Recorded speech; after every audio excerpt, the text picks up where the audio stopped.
Good afternoon. I'd like to welcome you to our October 12th City Council meeting. In the interest of time efficiency and ensuring that everyone who wishes to address the council is given the opportunity to do so, the following will apply to all comments made by the public. If you desire to be recognized by the chair, please fill out a request form and present it to the city clerk present here in council chambers. Each speaker shall be allotted 3 minutes to address the council unless such time is extended by the mayor or by questions from council. Groups shall designate a spokesperson to avoid repetition of comments, and every effort will be made to avoid interrupting speakers. Thank you. Thank you for participating in your city government, and we ask that you please silence all electronic devices. With that, I call this council meeting to order. Could we all please stand together for the invocation? And Pastor, I got your name here somewhere. Pastor Whiteman, is that correct? Pastor Alden Whiteman, good to have you here. Could you please lead us in invocation? Please remain standing afterwards for our pledge. Almighty God, we're so grateful to be able still in this country to open up these meetings of importance for our community, asking your grace and your strength and your help, your intercession upon all those that are involved. We thank our Father for the awesome responsibility to these men and women to hold these offices and to represent the people of St. Cloud.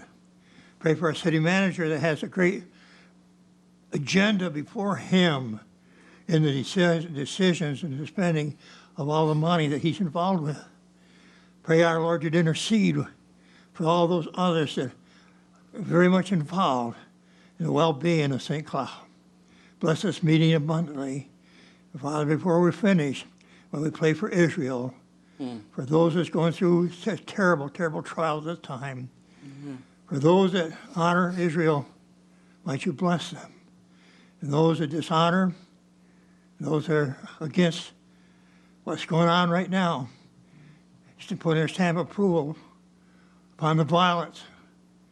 Our Father, might your grace of heaven convict them and encourage them to do right. Bless this meeting now. We ask it in Christ's name. Amen. Thank you, Pastor. Please join me in the pledge. I pledge allegiance to the flag of the United States of America and to the republic for which it stands, one nation, under God, indivisible, with liberty and justice for all. Thank you. You may be seated.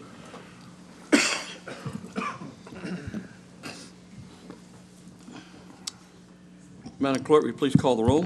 Mayor Blackwell? Here. Deputy Mayor Urban? Here. Councilmember Matheny? Here. Councilmember Gilbert? Here. Councilmember Fletcher? Here. I'd like to ask our manager if you have any updates to our agenda. Yes, thank you, Mayor. Okay. Under the public hearings, we'd like to request to continue the first item, ordinance 2023-45, to the November 9th meeting. I received some additional comments from City Council, and I'd like to have staff have the ability to work through them. Okay. And then I would also like to continue the last public hearing, resolution 2023-207, also to the November 9th meeting. Thank you. Do you have any other changes or updates? No, thank you. Thank you very much.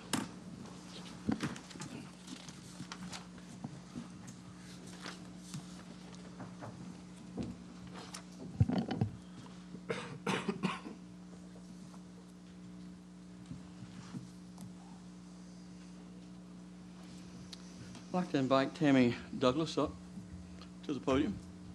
And if you have anyone else with you, they're welcome to come.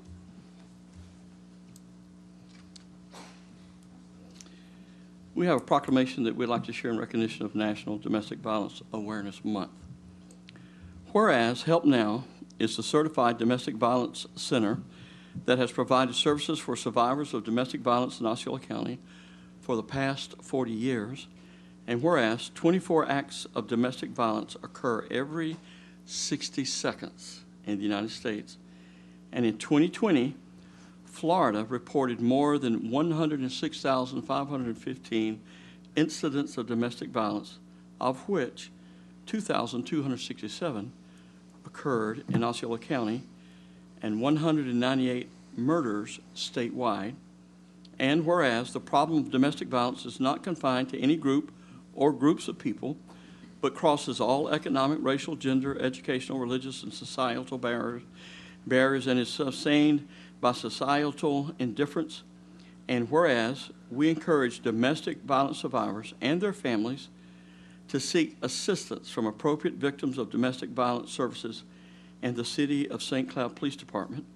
And whereas Domestic Violence Awareness Month provides an excellent opportunity for citizens to learn more about preventing domestic violence and to show support for the numerous organizations and individuals who provide critical advocacy services and assistance to victims.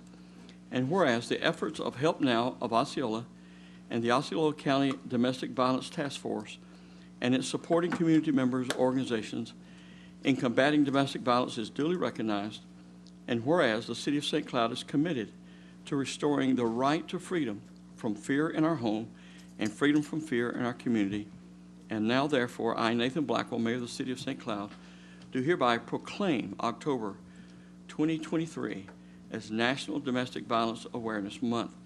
And we call upon the citizens of our community to join us in working towards the elimination of personal and institutional violence against all persons. And I cannot think of a greater organization that's doing more to help curb this problem and to serve those that are being impacted than Help Now. It's good to have you here. Would you like to say a word? I would love to just read this one last sentence. I've never heard that said before, and it really resonated with me, that the City of St. Cloud is committed to restoring the right to freedom from fear in our home and freedom from fear in our community. And that really says it all. And I just want to say thank you for coming together during Domestic Violence Awareness Month, to the City Council, Mayor, for all that you do with the city. The staff members have been so incredibly supportive, and this community coming together has been a beautiful thing, honoring Domestic Violence Awareness Month in October, supporting survivors, and coming together to say no more. We as an agency could not do this alone. It takes the community coming together. Our law enforcement partners are key in this fight to end domestic violence. And so 40 years doing this amazing work, and it is an honor to be serving the community. Thank you. Thank you, Tim.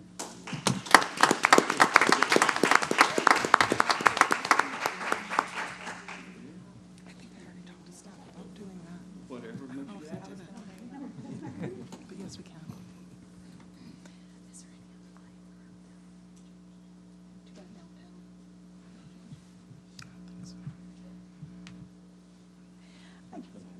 Mayor, can I ask something before she leaves? Yes, you may. I was going to ask the city manager if we can turn the fountain lights on Lake Shore purple for the month. Great. Thank you so Great. much. We will do that. Thank you for all you do.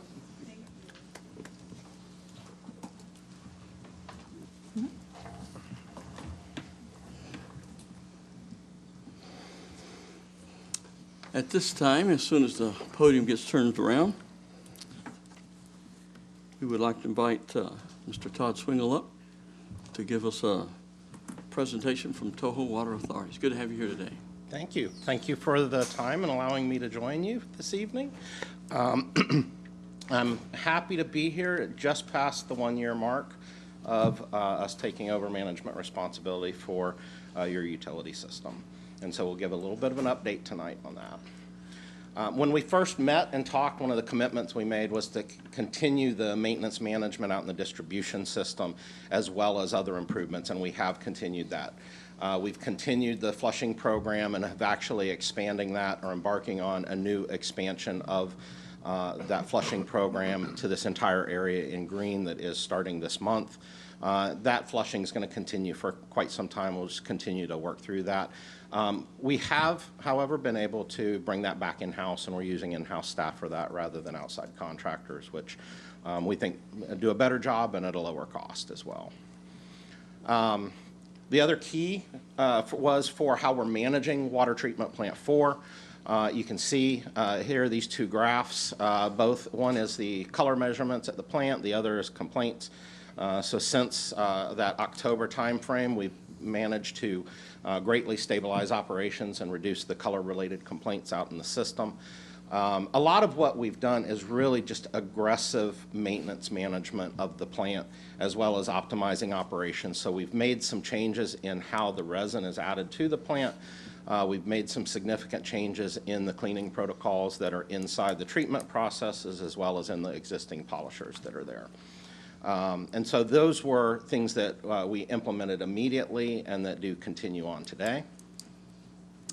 I would like to highlight that it's still, we want even better quality that is throughout the system. And so we have fast-tracked and installed a temporary filtration system on the back end of the plant to provide further filtration. These trailers that you see are rental units that we've procured. They will treat about 5.5 million gallons a day. We estimate that they'll be in place for about 2 years. They have begun operations and are just working through all of their startup shakedowns. But they are a very high-end filter it's a ceramic membrane. So we've put those on the tail end of the plant just prior to water going into the ground storage tanks.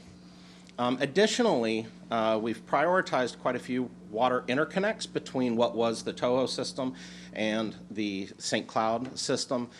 We did already have an interconnect between the two utilities at Parton Settlement, but during the last year, we've also installed one, and it's just being activated at Cross Prairie Parkway, Macy Island Road. We've got another that we're working on at Henry Parton that we're hopeful be completed by the end of the year, and then another at Lakeshore Boulevard, Star Magnolia Drive, into early next year. One of the things that this allows us to do is to push water in from some of the system and some of the other plants that we have to reduce the demand on Water Treatment Plant 4, so that our hope is that all of the water will go through these temporary filters as well. It also allows us to reduce the total demand on that plant, which reduces some of the operating costs as well. All of those are our short and intermediate plans. Our longer-term plans is to do a process change at the facility. We have been in pilot testing throughout the year and have launched design. Our plan is to replace the existing 9-MGD treatment process with a fixed bed ion exchange. So it is a traditional ion exchange. It's very similar to what you may have at your house as a water softener. The resin in those is very specific, though, to remove organics, and so it's that more traditional system. We do have that in place at our Parkway facility as well. We're also adding a well for increased reliability. The total estimated cost of this project upgrade at this point is about $36 million. The design that we're doing includes provisions that can be expanded to 12 MGD if we need that to meet demands as well.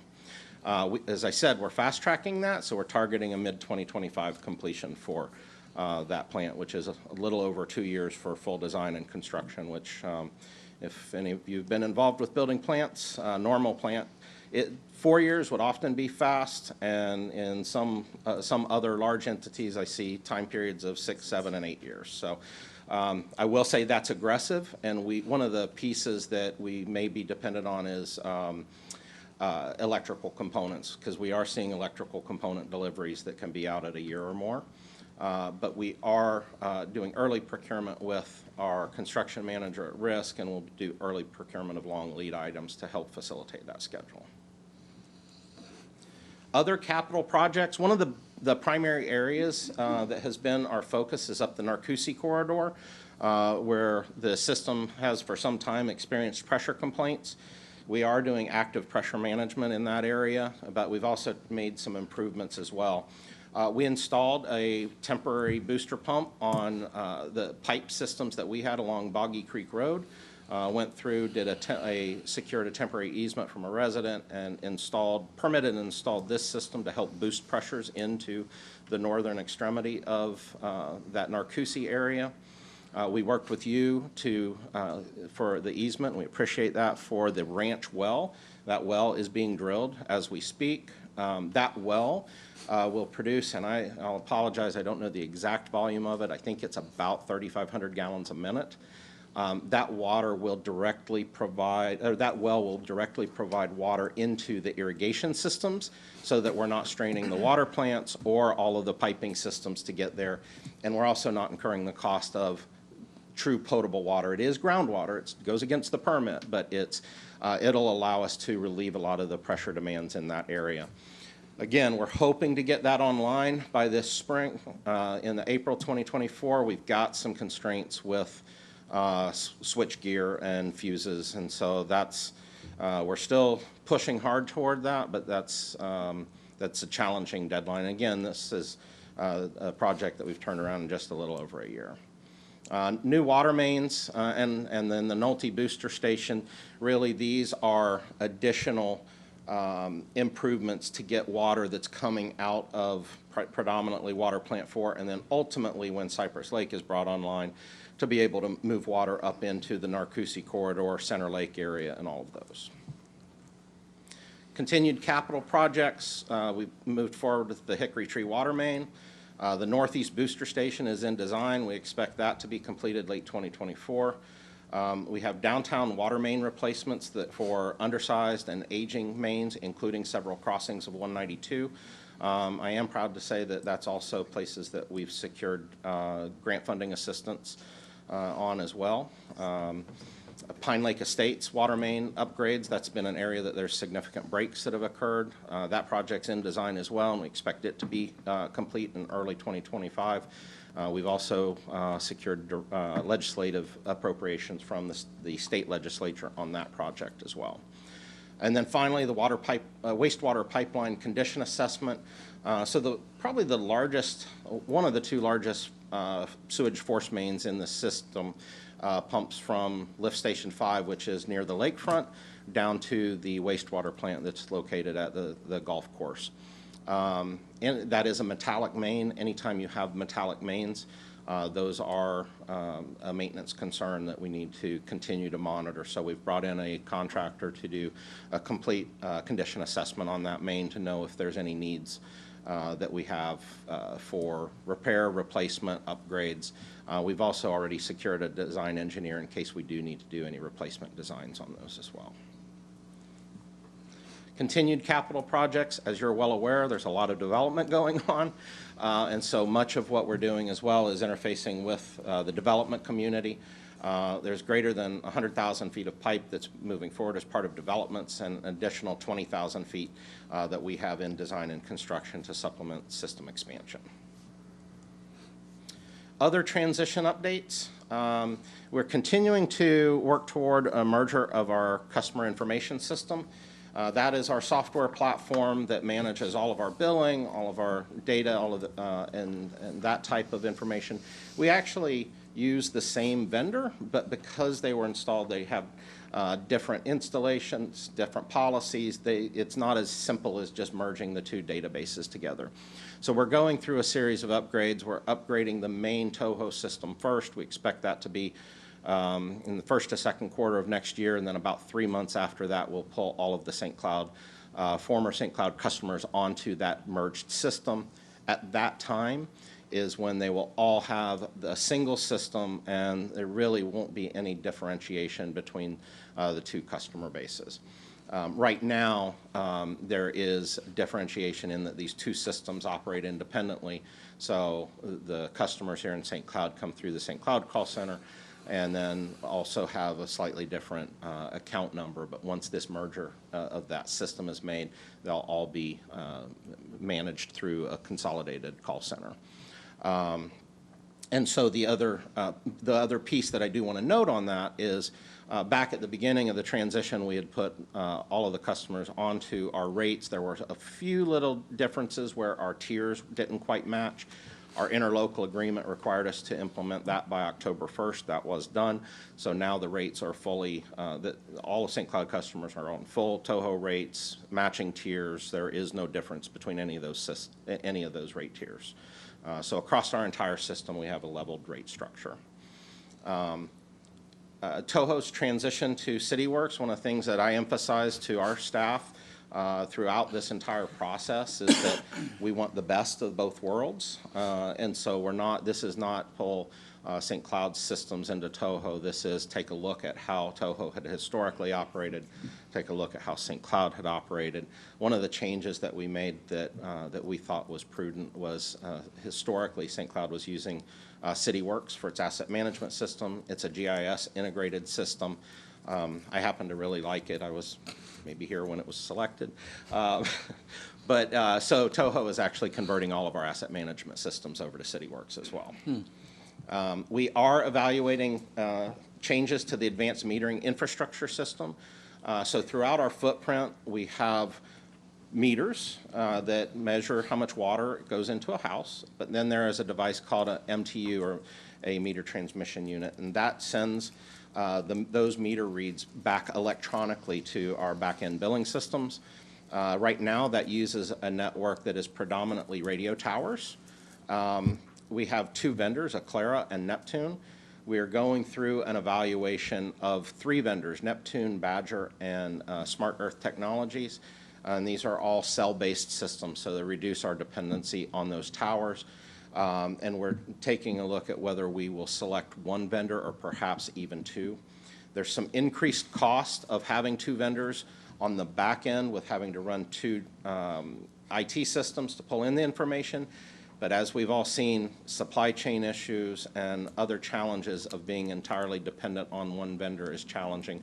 So we'll be taking a look at whether we have the ability to deploy multiple vendors out in that system to, again, add to some of the resiliency and provide for some cost competition as well. Payment kiosk, we are in design on payment kiosks throughout our footprint. This will occur at Toho's main administration building in Kissimmee, down in Poinciana, and then here at City Hall as well. The goal on this, and per our interlocal agreement, at the long-term plan will be that we will not handle cash with people. That has security risks, it has data protection risks, all of those things. And so these kiosks are basically reverse ATMs. You're able to put in and find your account number, and then you can pay with cash, check, or credit card at those. One of the other reasons that we want to do is in the main part of our Toho footprint. We had stopped taking cash in person some number of years ago, but our lower income customers to pay cash go through Amscot or MoneyGram, and there's a fee associated. So one of the things is when we deploy these kiosks, there will be no fees for paying in cash at these locations. So excited about having that happen. We're doing quite a bit of catch-up on GIS data and record scanning. So your system had experienced huge amounts of growth, and there was some gaps in the GIS system. So we're accelerating the input of all of that infrastructure to make sure that the hydraulic models are up to date and fully present at current conditions in that GIS system. And the same with the record scanning and Laserfish. We've got a contracted vendor in to go through and make sure all of those paper data and plans are electronically stored in our Laserfish system. We've worked with the city manager as well on janitorial and fleet transition. That's something that the city has desired for us to go ahead and take over our own responsibility for those. Janitorial is happening, I think, immediately. Fleet transition will take a little bit more time as we figure out whether we'll be using the city of Kissimmee, who already does most of our fleet work, or perhaps a third-party vendor. We will continue to work together on ensuring that we have fuel access, and particularly during emergencies and emergency response.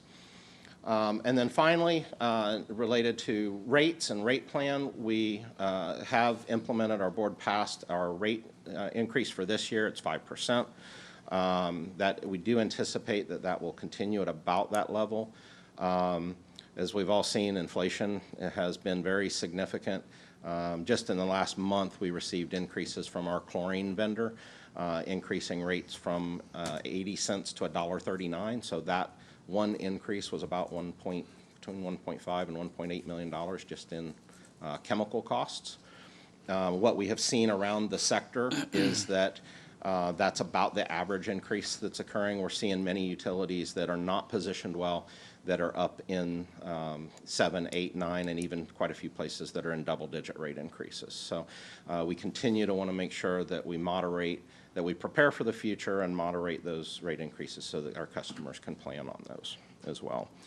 I will also highlight that leaves us in a very positive spot. So this is a 2023 regional comparison. And you can see this is for 4,000 gallons, which is about what the average household would use, somewhere between 4,000 and 5,000 gallons. It does not include irrigation. Irrigation is one that we want people to continue to conserve. With that, you can see that we still, even with our 2024 rates compared to other entities' 2023 rates, that we still remain highly competitive across the region. And so we're still proud of our fiscal responsibility, and while we're dealing with all of this capital expenditures as well as the cost increases that we see on the regulatory side. A few other things, and last one I do want to mention that I didn't put up on here. We'd made our commitments that in having us manage your system, that you still had all the benefits of having your own utility, of with the added value of our capacity to get work done, the financial strength that we have. As part of our budget that we did just pass in September, that does include your payment in lieu of taxes, which this year is estimated at $3.7 million. I believe last year it was the guaranteed was at 3.3, so that has grown. And so that will continue and is part of our commitment. When we start to talk about legislative challenges, I'll hop to the bottom of that, of other recurring water-related legislation. That is an area that we need to work together as a utility and as the city, because there has been quite a bit of activity in the legislature to try to reduce or eliminate any sort of general fund transfers. So that will be something for your management and legislative teams to monitor. A few things that we have going on, though, with regulatory priorities. Some of you may have seen information about PFAS. It's also called perfluoroalkyl substances, also known as forever chemicals. They are everywhere. They were most predominantly used in firefighting foams. They were used in manufacturing Teflon. So any high heat products, moisture resistance products, they're very prevalent. They are pervasive in the environment, and they have pretty low health-based standards. So there's quite a bit of regulation moving forward with that. There is EPA proposed maximum contaminant levels. We are going through the sampling as required by EPA. At this point, we have not had any sample results that have exceeded any of the proposed standards. We'll continue to move throughout the system, all of our plants, to evaluate whether there's any of these chemicals that are present. We are also sampling all of the wells throughout the entire system. There is a settlement that has been agreed to with 3M nationwide of about $13 billion. It's not going to be enough nationwide, but we are filing as a participant in that, even though at this point we don't have an estimated impact from any of our existing systems. Some of the new sources could be impacted by PFAS, and so there could be incurred costs, and we'll try to recover those. We are also working on deploying our programs to comply with the lead and copper rule. We'll be contacting schools, daycares, any residents, particularly in older areas, to survey for lead and copper that could require upgrades of water, the water distribution system, specifically the service lines. Legislative actions, we continue to pursue extensive funding. I've mentioned quite a bit of funding that we've received both at the state level. Congressman Soto has been excellent of working with us, both with the city and then subsequently on Toho on new projects. Had multiple projects funded. We've also have a great relationship with the Water Management District. We had already captured $5.5 million in funding towards Cypress Lake. We just received notice that we're being recommended for a little over $5 million for more funding towards Cypress Lake for the production wells and raw water mains. We are also, for future water projects, we are deploying and developing a 50-year water supply plan The Taylor Creek Reservoir is one of those that is a facility that we're partnered on. I'm the lead negotiator with the St. Johns River Water Management District on that, and we're getting close to securing a $60 million commitment toward that project. We are also working on trying, it's a long shot on this one, but the Water Resources Development Authorization, we're seeking $25 million each toward Cypress Lake and Taylor Creek. That one, it's a long shot, but it's one that we think is worth at least making the attempt. More rules that we're dealing with: domestic wastewater facility cybersecurity and emergency response plans. All local governments are required to develop an on-site sewage treatment and disposal system plan, so that'll be something that we need to work together on, just to identify if there are septic systems that need converted to central sewer or upgraded to advanced septic. And then I already mentioned the other recurring water-related legislation. We are very active on both the federal and state level on monitoring those regulations, trying to influence those. I have a team that will be at the water fly-in in early November up in Tallahassee. I'm actually out of town that week at a different National Association of Clean Water Agencies conference. But I did have the opportunity the week before last to testify in front of Congress on the House Transportation Infrastructure Committee on the funding needs that we have within the water sector, some of the challenges of regulations like PFAS, some of the needs for assistance on low-income assistance, and then also for regulatory certainty. And with that, that covers my one-year update. And that's a lot, and we certainly appreciate all that you're doing, because it's nothing more valuable to us than water. That's one thing we can't live without. Councilmember Urban. I just wanted to thank Todd and the entire team at Toho. It's been very encouraging how community-focused Toho Water has been in St. Cloud since they've been partnered with us. And as he mentioned, the water treatment plant 4, all the millions of dollars being invested there for the conversion. It's very impressive. I had the opportunity to tour the plant with Todd and his teams, and it was very impressive.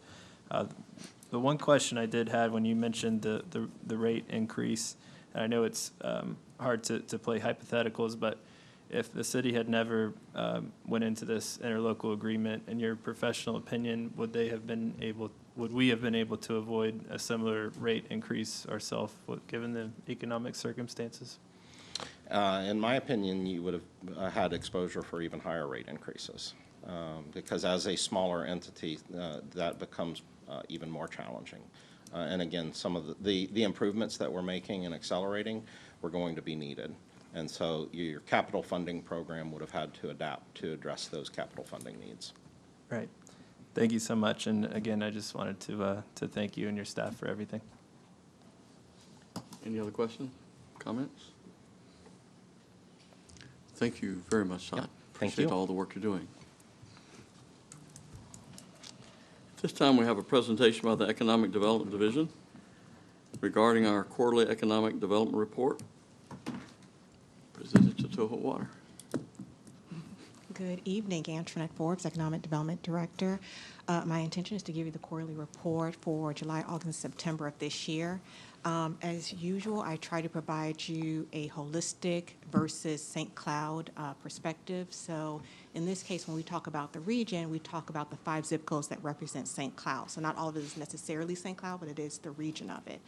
So instead of giving you the breakdown of business tax receipt renewals, as I have done in the past, because that data is pretty consistent, I want to make sure that our time is always valuable, as yours is, and that I give you new data. So in this case, it represents the employees of St. Cloud and our workforce. And so this information was received from CareerSource, and it talked about as of 2022, our population increased by approximately 25% since 2017. Remember, this is representing that region of the 5 zip codes, and expected to increase by 13% or 13,000 people by 2027. Also, in the last 5 years, it talked about the number of jobs increased almost 13% in those 5 zip codes, and that outpaced the national growth rate by almost 9%. The top 3 industries is the restaurants and eating places, education and hospitals, and local government. Our median salary is $19.02, or approximately, or actually $39,561. And then the top companies that are posting jobs in St. Cloud are Orlando Health, the school district, and Terrace of St. Cloud. So one of the things I want to use this data to provide to you is to talk about how we were looking in our office about diversifying our economy and attracting more target industries, which included business retention, which is how do I help the businesses that are here expand and grow. So under technical assistance, we used our resource providers, in this case, the Veterans Entrepreneurship Initiative, which is funded through the SBA. And so because we are the Soldier City, we wanted to make sure that our veterans were included as part of our technical assistance training, because they have shown that they have already have the capacity and exceed the skill set to create new businesses. And so we have partnered with them, with VEI. So they offer a cohort where they help businesses. There are two phases. Either one, they help them start a business, or number two, they help them get access to capital so that they can grow their business. So in the next slide, I'll show you the last spring cohort, how that was successful. And then we also partnered with BBIF, the Black Business Investment Fund, and that was an orientation event to help our low-income and Black businesses get access to capital. They are a CDFI, I don't use too many acronyms, which is a Community Development Financial Institution, which means that they are funded by the SBA to provide microloans. So in terms of the cohort for veterans that participated in the spring cohort, it was 11 Osceola entrepreneurs. 4 of them were St. Cloud. They were able to generate $25,000 in revenue and raise $120,000 for our St. Cloud veterans to start their business. Also, when we talk about entrepreneurship, I also want to make sure that I reference that we go outside of St. Cloud to learn best practices. So we partnered with the National Entrepreneurship Center out of Orlando, and we took a trip to Atlanta, where we did a site visit of the Junior Achievement Discovery Center, as well as the Russell Innovation Center of Entrepreneurship, also known as RICE. So the Junior Achievement, if you're unaware, is a high-impact education center which allows middle school students to experience immersive learning and professional development topics for future target industries. So again, when we talk about what our workforce currently look like, but how do we prepare our future generations so that they can not only have the jobs that are currently vacant, but how do they create new jobs with our emerging technology? And then RICE is a 50,000 square foot incubator, accelerator, and co-working space. And I should note that the executive director there was featured in, I think, like Times Top 100 because of the work that they're doing in Atlanta. And then under technical assistance, our website, thanks to our communications office, was very helpful in helping us populate our new website, which is very clean and user-friendly. Our intention is not to provide everything that is all St. Cloud onto the website, but to generate interest so that they call our office, and then we help walk them through the process. So you see it is separated by new businesses and by existing businesses. It is a lot of information. And if you scroll down, it gives you kind of a snapshot, which is usually what site selectors look at. What's your demographic? What is your area median income? How many jobs do you have? Some of that pertinent information. And then you go down a little bit more, it contains some upcoming events. And then under that same vein of entrepreneurship, we can talk about exportation. So this here, I'll have to look at my notes, that's very small. But it represents what our export looks like right now, but this represents our MSA. So you'll see that the top 5 products that are exported from Osceola County are machinery, wood pellets, automotive equipment, chemicals, and chocolate, which was interesting. But then you'll see where we are exporting to, which is the UK, Canada, the Netherlands, DR, and Chile. And Chile's going to come up back in just a second. So one of the things that we've tried to do is support our local businesses and help them export. Our average businesses here, the majority of them don't have more than 40 employees, but that does not mean that they cannot diversify their sales by starting to sell internationally. So we've offered some technical assistance programming and webinars and such and we've partnered with Central Florida International Trade Office to help do what's called a matchmaker program, where they offer grants to help businesses learn how to come up with a business plan to market internationally. Trade mission trips, again, in the same vein of exportation, but also under business attraction. So our council member Matheny was so lovely to go to one of the trade mission trips to Panama and Colombia. And I'm sure she can brief you more on that, but that is through our partnership with the Hispanic Chamber, where it's twofold. Yes, we go to these other countries so that we can learn what they offer, and maybe there's possible collaboration, but also so we can educate them about St. Cloud. And so as they expand and grow internationally, perhaps there's an opportunity for them to relocate an extension of their business with us.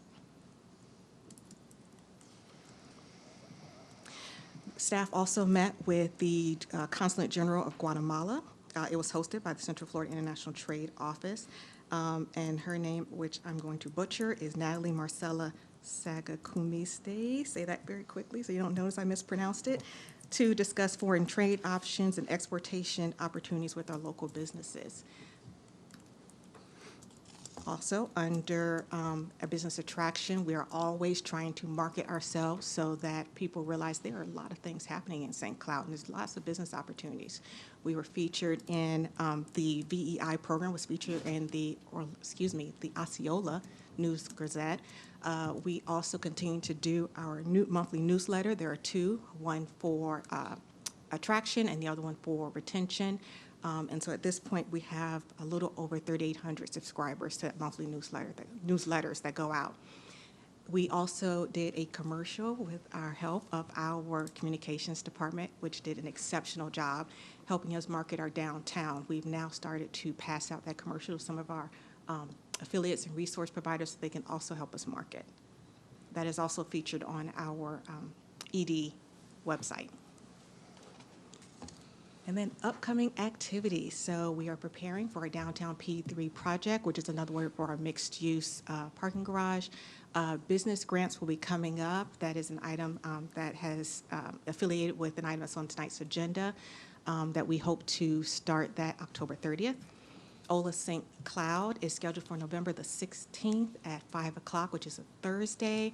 I also want to mention that we received an FRA award, which is the Florida Redevelopment Association Award. There were only 6 that were given out of all of the over 100 CRAs in the state.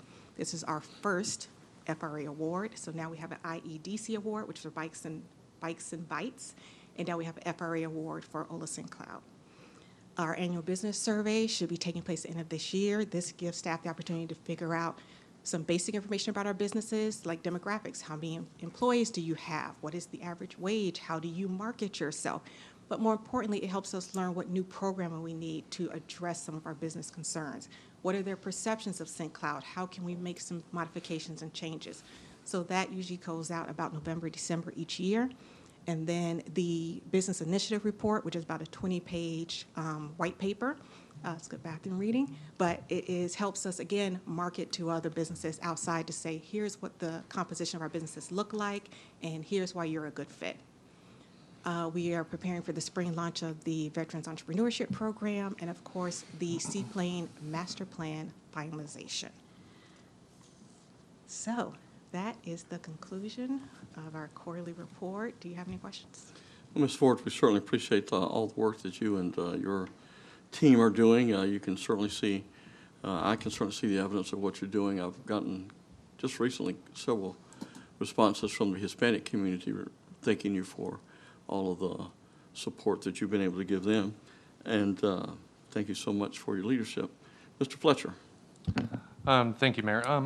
I wanted to take a moment to thank Ms. Forbes as well for the work that her team has done over the past several months to help attract new businesses and assist existing businesses here in St. Cloud. You know, one of the things that's always brought up to us is, you know, sometimes it's difficult to navigate the process of opening a business, and we're trying to do everything that we can to assist our business owners and attract them here in St. Cloud. And I think the launch of the new website is great, acenterplaceforbusiness.com. Great name. And I think the resources are provided in a very clear, easy to understand format and provides a lot of information and incentives to our businesses. Some of the things, and I did want to point them out, you know, there's job creation grants on there, expedited permitting for, you know, qualified targeted industries, construction tenant improvement grants, development review fee reimbursements, and I could go on and on. So thank you for everything that you and your team do, and I would encourage any new businesses or existing businesses to go to that website, learn more, and if they have any questions, please reach out to our team as they're standing by to help. So thank you. Thank you, Councilman Fletcher. Councilmember Matheny. Thank you. I was going to give you a kudos for all that you do as well. And actually, the mayor stole my comment, but when I was on the mission trip, I was told actually by several people what a pleasure you are to work with and what a great job you're doing. So I wanted to let you know that as well, that they had told me that on the trip. So congrats. And the Bike and Bites is, I'd say, do not miss. If you haven't gone, make sure you go. It's a lot of fun. Hopefully our bike situation will be better this year. We will not be offering bike rentals this time. It's Okay. BYOB, bring your own bike. Okay, But we will have new restaurants that we had not had on our previous tours. great. It's a great time. Thank you. Councilmember Gilbert. Yeah, the calls and emails I receive are mostly about permits and the hard time in getting them. And the flip side of it has been getting some great notice from these same people that how it's been easier, how you've been working harder, how the process has been good, and there's businesses that have been open and thanking me. And why they thank me, it's because of your process. So I just like to thank you for recognizing those things and turning them around. So I love the permit system and everything you do. You're doing a great job. So I just like to thank you personally. A lot of times you hear about the bad news. This is good news. You guys are doing a great job. So thank you very much. Thank you. Thank you so much. Thank you. Just want to say thank you all for allowing me to do what I do, and to our city manager for giving me the tools to allow me to do them. So thank you. Excellent. Thank you.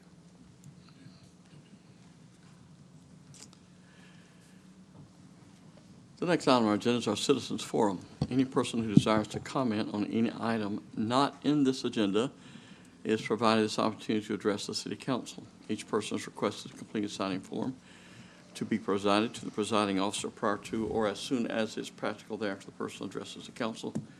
We ask that when you come forward, please state your name and address for the record, and we will ask that you limit your comments to 3 minutes. Brenda Polzaniski. I never say that right. There you are. I think she may be here for one of our public hearings. She's here for the landscaping issue. She's listed down Citizens Forum. Are you here to talk about an item that's on the agenda, the Live Oak issue? Right. That's on the agenda, is it not? Unless it's for the landscaping. It's the landscaping is what you hear, the wall and the landscaping? The fencing. Yeah. Yeah, sorry, the fencing, yeah. Okay, So, that's on the agenda. The No, fencing is the not. landscaping, the fencing, come on. it's not, it's in the, Yeah, that was what I was going to bring up during my time. Do you have a mic that you could assist her with? You can stand? All right, thank you. Please state your name and address, please. Okay, Brenda Polchinski, 2027 Live Oak Boulevard, St. Cloud, Florida. The fencing has been a problem ever since it was put up because what we were promised by the developer of Thompson Grove, and that's the property that I'm speaking of, it borders Live Oak as well as Spring Lake Circle subdivision. It's a new material, according to Randy June, who was the developer at that time for D.R. Horton. He told us that it'd be 2 inches thick, plastic, not PVC, hurricane resistant, and you could hit it with a hammer, probably handles better than a brick wall, and showed slides of the fence, which we also can see in St. Cloud. I know of one such area on Nolte Road near Michigan. A housing development has this exact wall that he promised. And but instead we have a cheap PVC pipe fence, the white kind that has broken many times, fallen down, and we've had to repeatedly request that they fix it, which went unheard for a long time until the city council was made aware of it, and then it was fixed. And now they are keeping it taken care of, but they also are saying that now they can just put up trees instead of the fence that was promised, but the trees won't do the same as the fence. Also, because on the other side of the fence opposite of their subdivision is a row of dirt that is basically weeds that has grown up to 3 feet at times, and no matter how many times we call and they say they will fix it, it takes months to get them out there. They are a little better now that the fence also has been addressed. But we ask that they are held to what they promised. There were many things that were promised, and they did not follow through.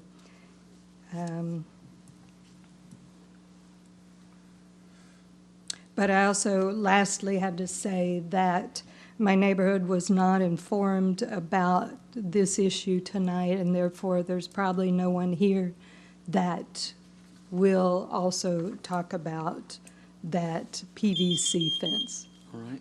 Thank you. Councilmember Matheny.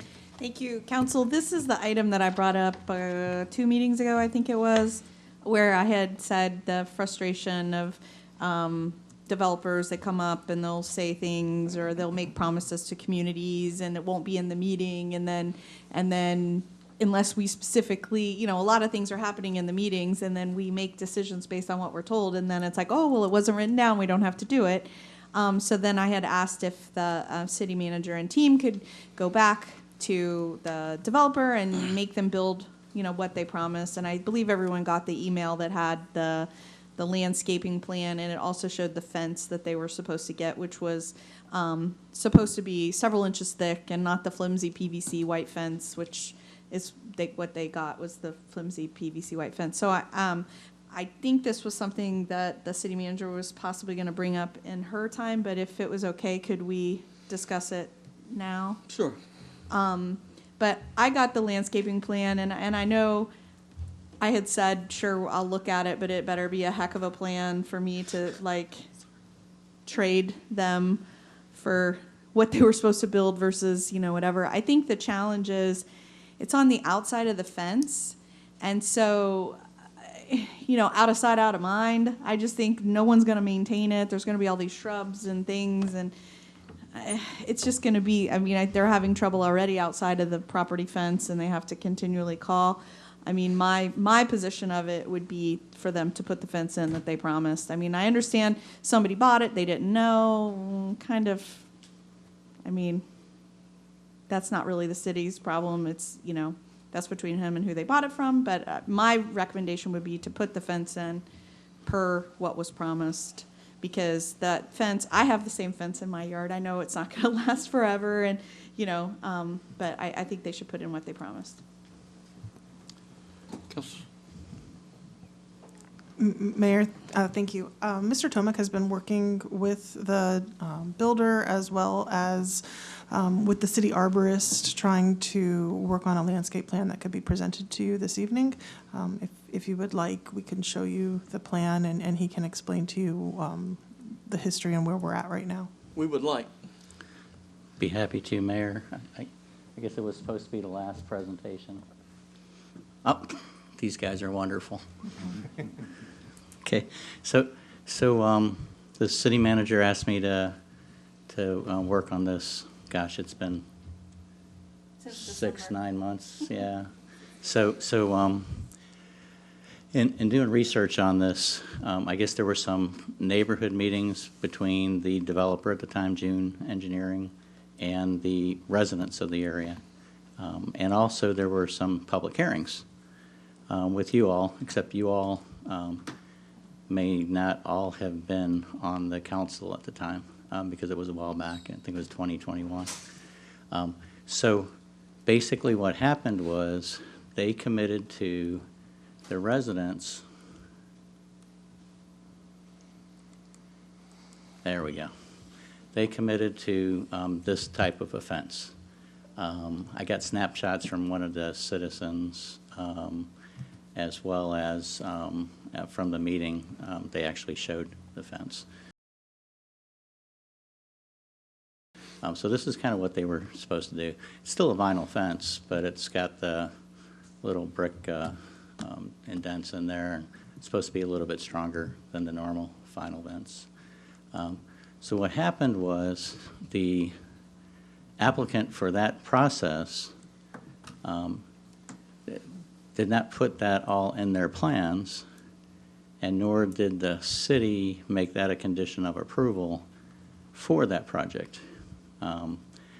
So when the applicant sold to the developer, I don't know if he intended to do that or if he did, but at the end of the day, he forgot to talk about the commitments he had made to the neighborhood.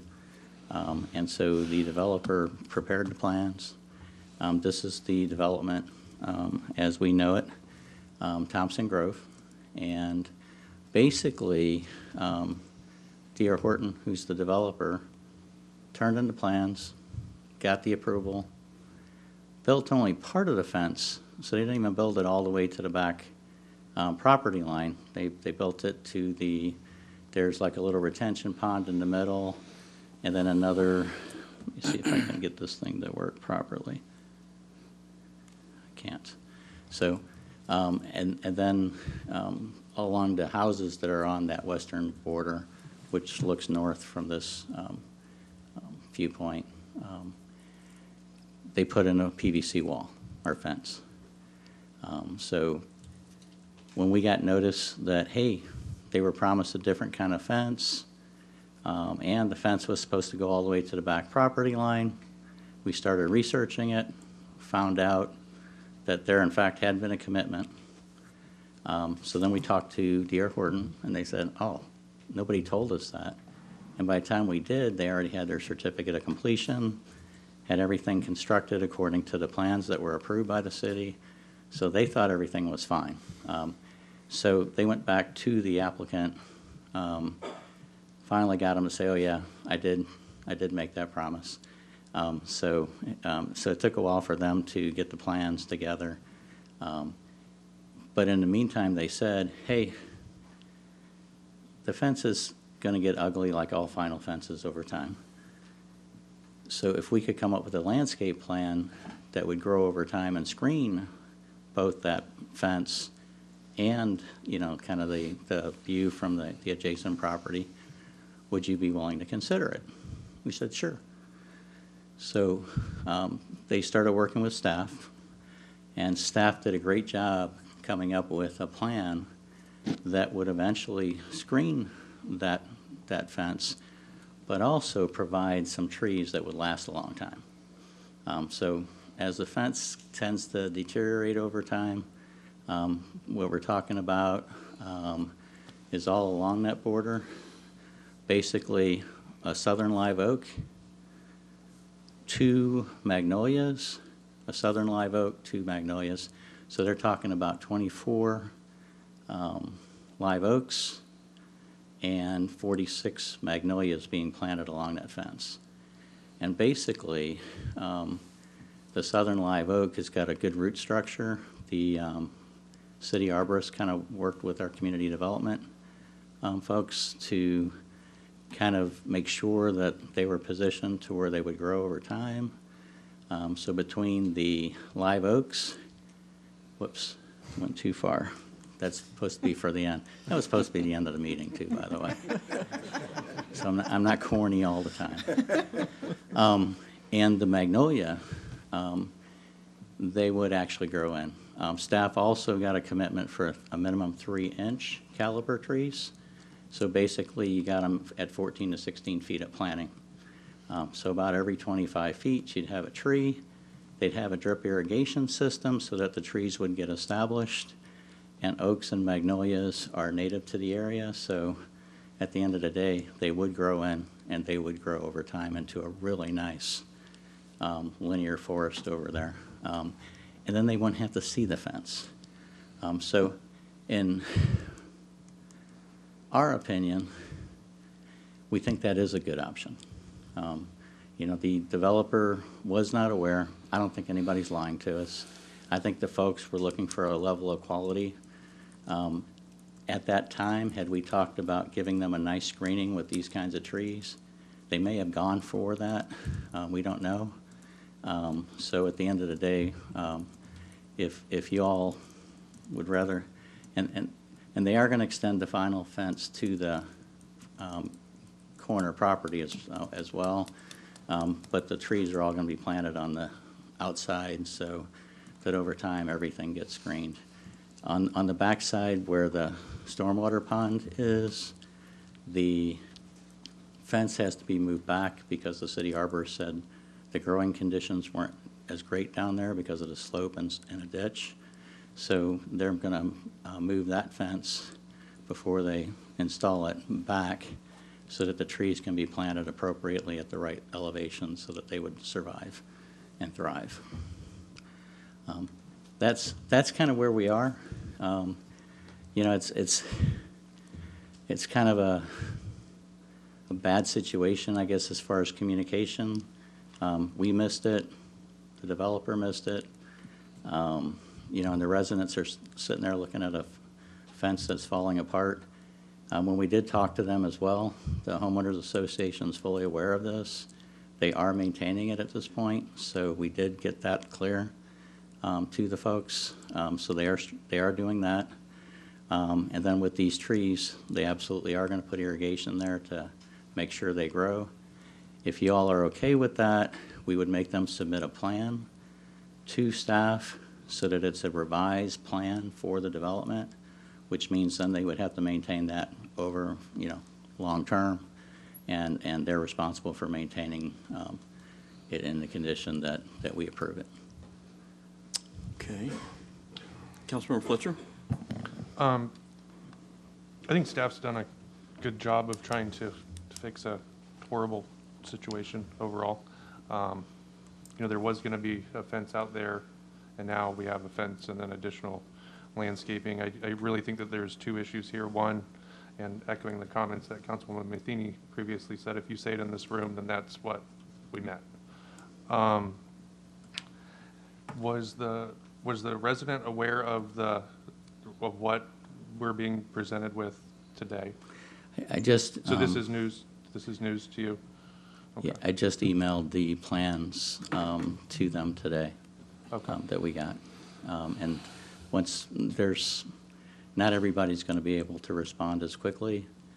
So when some of the neighbors get back there on trips and stuff, we'd be glad to sit down with them and go through it and tweak it so that we make sure that we've got all the areas covered.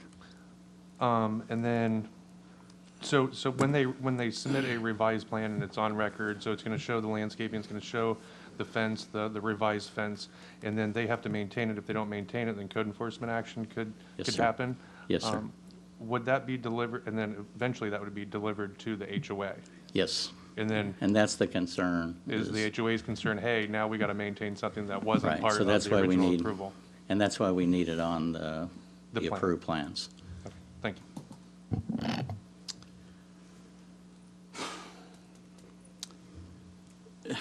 You know, it's frustrating when promises are made to the residents and then it doesn't get carried over to the applicant who submits plans to us that we end up approving. It doesn't seem like to me, can we force the developer to put up a new fence when we've already approved the other? Is that, I mean, you're even looking at a problem here, having to go to him to force him to do this additional landscaping, are we not? That's not part of the original plan. And it's not part of the original plan, which is part of the problem from the enforcement side of it all with regard to and as Dave pointed out, there was the certificate of completion for the infrastructure was already issued. So you'd have to. So they have told us, they've agreed that they would build what's They would on do the this additional plan. landscaping. They would, yeah. Now, we can go back and try Well, to. I'm sure this developer wants to do future development in our city, and so I'm Exactly. sure that's a good motivation to say. Yeah, so that wasn't as much a concern of ours as, you know, when we approved it, we didn't approve any landscaping on that side other than a couple of trees. I think we had like 18 oak trees on the inside of the fence. So at the end of the day, the idea of being able to plant another 70 trees over in that area, which over time would grow into a nice thick forest for the residents and helps the environment, that was the attractive part. Yeah. If you all say, forget the trees, we want the right fence, well, then obviously we'll go try to do that. But when they said, hey, you put us in a spot, can we at least consider an alternative plan? We said we would. Well, again, part of my concern, I certainly like the landscaping proposal that you've presented. I think in the long term, that would be a wise way to go and would provide a far longer lasting alternative.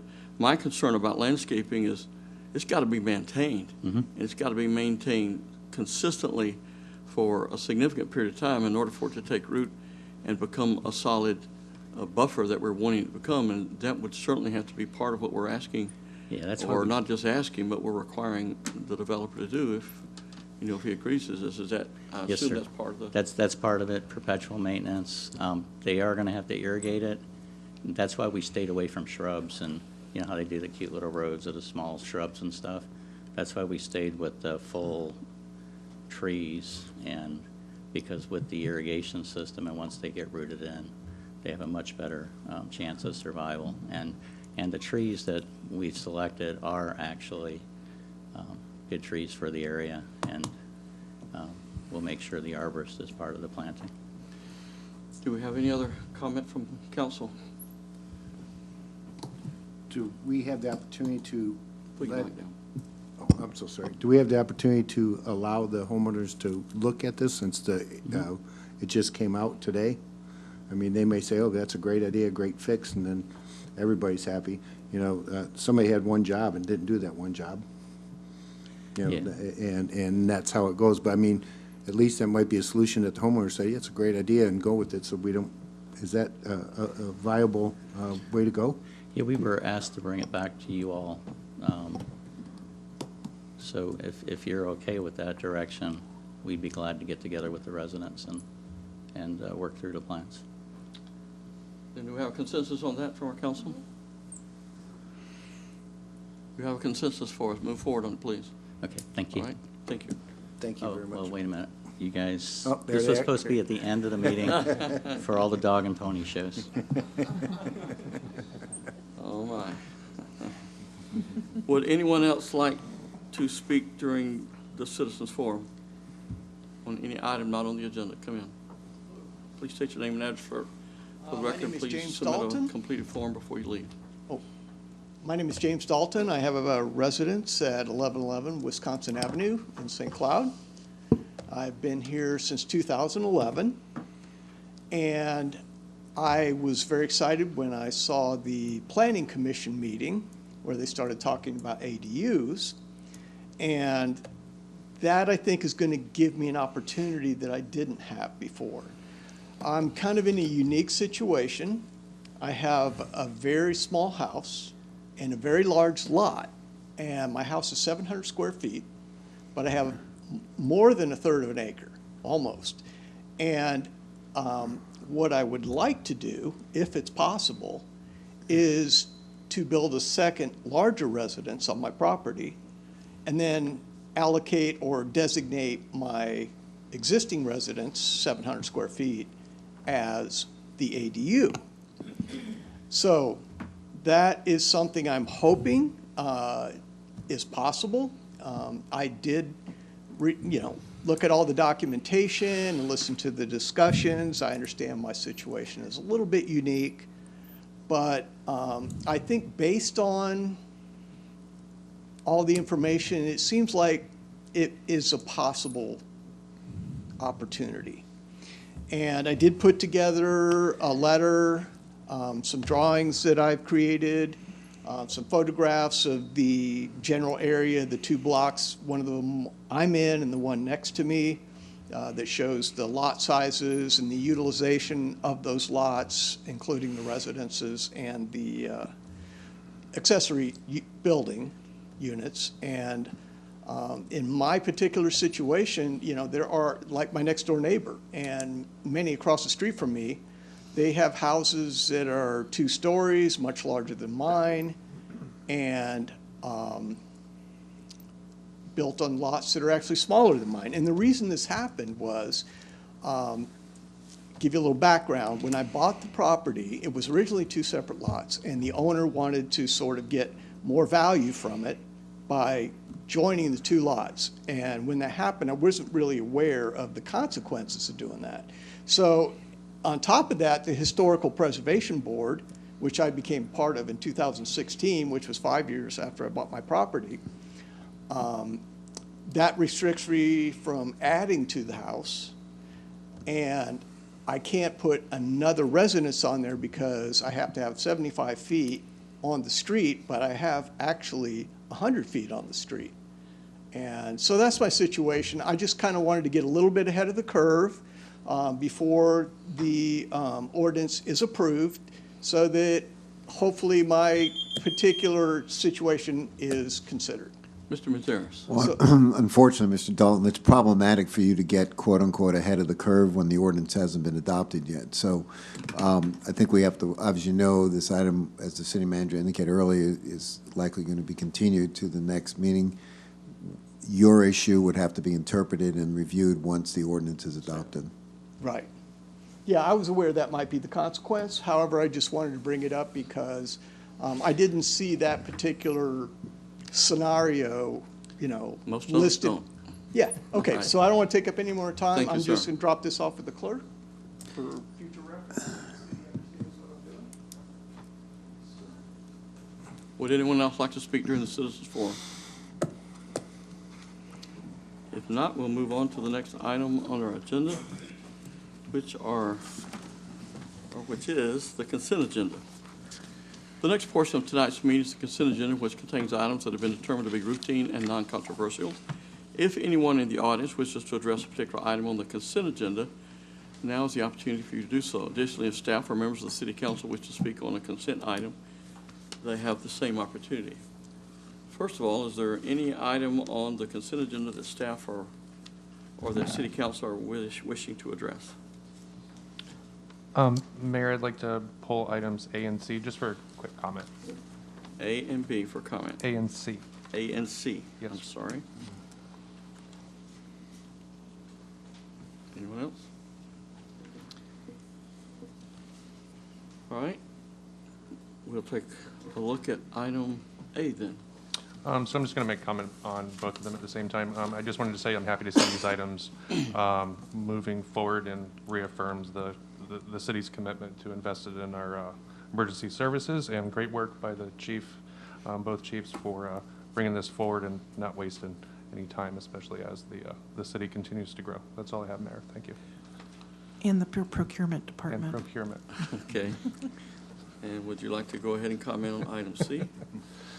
That's all the comments I have. That was for both items. All right, thank you. Would anyone else in the audience like to speak to any item on the consent agenda? If not, we'll have discussion or motion by council. Motion to approve. Second. We have a motion from Councilmember Urban, a second from Councilmember Matheny. Madam Clerk, please call the roll. Councilmember Urban, I'm sorry, Deputy Mayor Urban. Aye. Councilmember Gilbert. Aye. Councilmember Fletcher. Aye. Councilmember Matheny. Mayor Blackwell. Aye. Motion carries 5-0.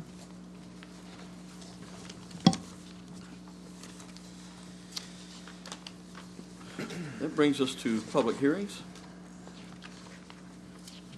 Item number 1, could you please read that into the record?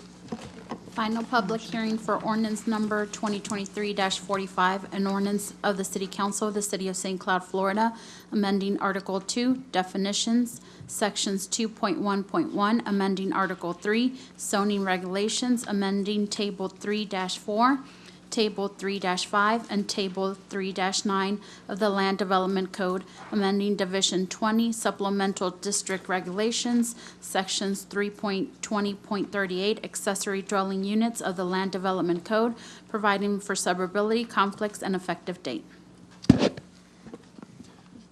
This is the item that the city manager mentioned would be continued Right. to the November 9th. So we just need a motion to continue it to November 9th. That item has been continued, requested to be continued to the November 9 meeting. Do I have a motion for that continuation? Motion. I have a motion from Councilmember Matheny, a second from Councilmember Fletcher. Madam Clerk, please call the roll. Councilmember Gilbert. Aye. Councilmember Fletcher. Aye. Councilmember Matheny. Deputy Mayor Urban. Aye. Mayor Blackwell. Aye. Motion carries 5-0. Madam Clerk, could you please read items 2 and 3 into the record? First reading and introduction of ordinance number 2023-47, an ordinance of the City Council of the City of St. Cloud, Florida, assigning a future land use designation of industrial to approximately 3.47 acres identified as Hickory Place Industrial Park Lot 1, located west of Hickory Tree Road and south of East Earlo Bronson Memorial Highway, providing for amending the official future land use map of the comprehensive plan, filing of the Planning Commission recommendation, and proof of publication, applicability and effects, suburbility, copies on file, suburbility, conflict, copies on file, and effective date. First reading and introduction of ordinance number 2023-48, an ordinance of the City Council of the City of St. Cloud, Florida, rezoning 3.47 plus minus acres identified as Hickory Place Industrial Park Lot 1 from HB Highway Business to 1-2 Industrial 2, compatible with the industrial future land use designation adopted by ordinance number 2023-47, generally located west of Hickory Tree Road and south of East Earlo Bronson Memorial Highway, providing for entering the designation on the official zoning map, filing of the Planning Commission recommendation, and proof of publication, suburbility, and effective date. Thank you, Ms. Dunklin. Thank you. Melissa Dunklin, Community Development Director.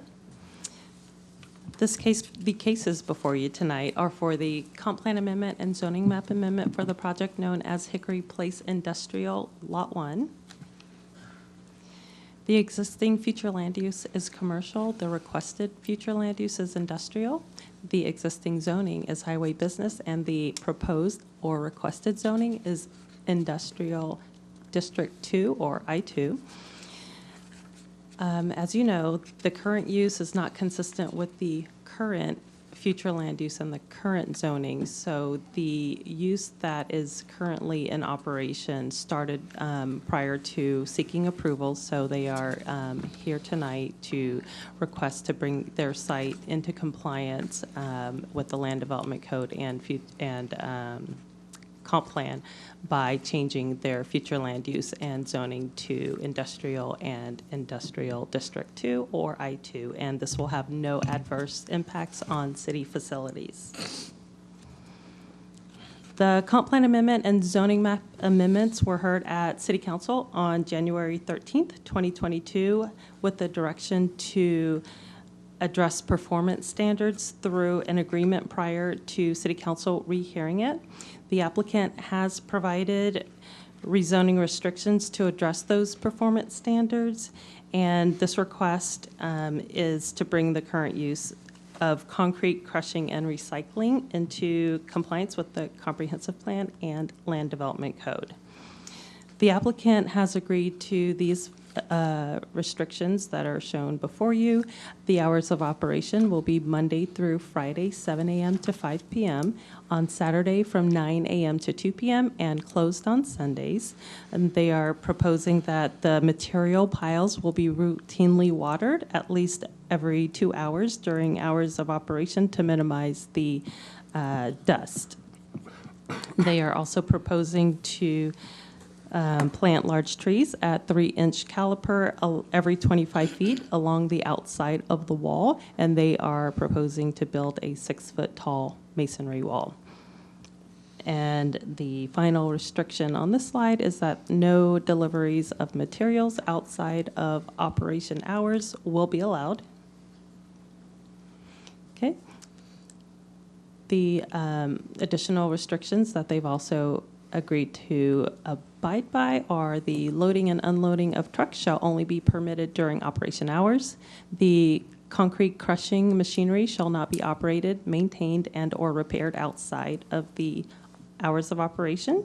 And any outdoor storage of materials shall be located on the side or rear of the business and screened with opaque fencing, materials, and landscape consistent with the Land Development Code.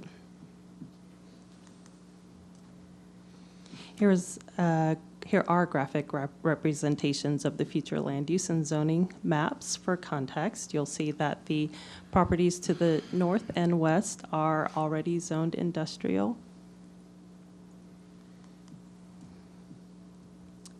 This request meets the strategic plan goal for for economic development. DRC recommended approval of this item on October 1st, 2023. Planning Commission also recommended approval on December 16th, 2021. And we are requesting approval of Ordinance 2023-47 and Ordinance 2023-48. At this time, staff and the applicants are available for any questions. Would the applicant like to speak to these items?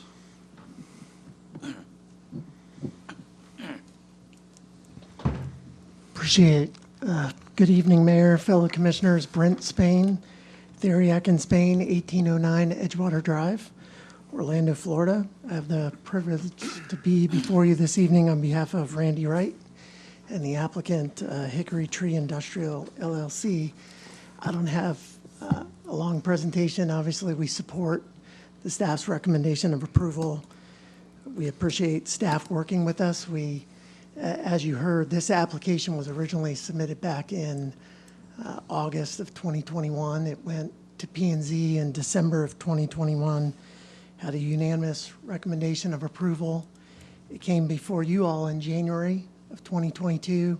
I believe 3 of the 5 of you were on the board, and at that time it was a 5-0 vote of approval, but with directions to meet with staff on coming up with performance standards, which the planning staff walked through those.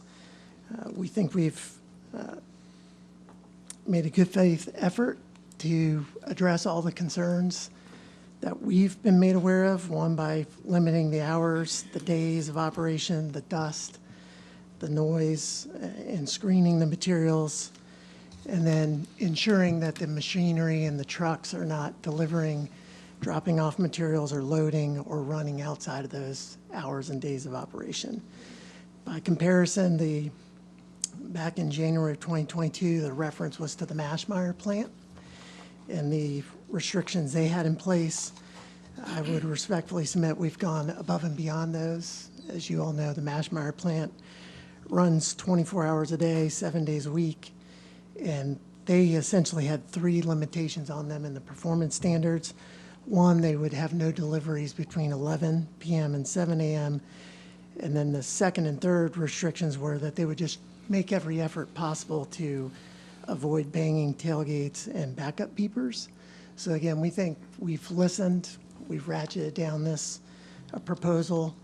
I'd also note in working with staff, the rezoning ordinance before you, it doesn't allow my client to have all the I-2 uses that are permitted under the code. In fact, it specifically removed any uses that staff did not support, and then numerous uses were removed that just simply didn't make sense on the site. For example, I-2 allows a post office, it allows restaurants and government offices.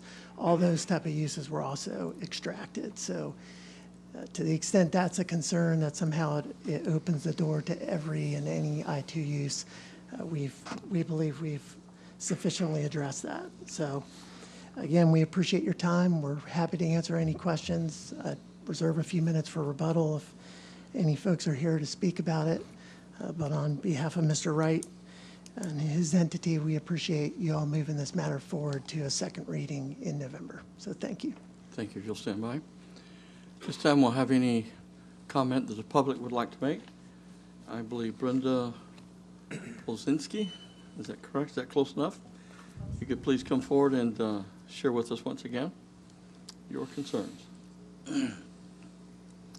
And while she is coming, just let me make a note that there have been 3 correspondence received in opposition to these approvals. Brenda Polchinski, 2027 Live Oak Boulevard, St. Cloud. Imagine being blinded, paralyzed. You don't know when it's going to happen, but it can continually happen. And yet, I've recovered. Again, I need my rest. these long hours, 6 days out of the week, don't allow for a quiet time. And these plants, and I've got to admit, I can't say which plant is running actually, but I know that it's been quieter lately, and I'm wondering if it's because of the fining of C&D, if they have stopped. I don't know. Everyone in our subdivision has complained about the noises, and we all comment on we can't be outdoors because the noise is just so annoying. And therefore I ask that we don't have more of this disturbance going on be allowed. I appreciate your time. Thank you. Thank you. Would anyone else like to speak to these items?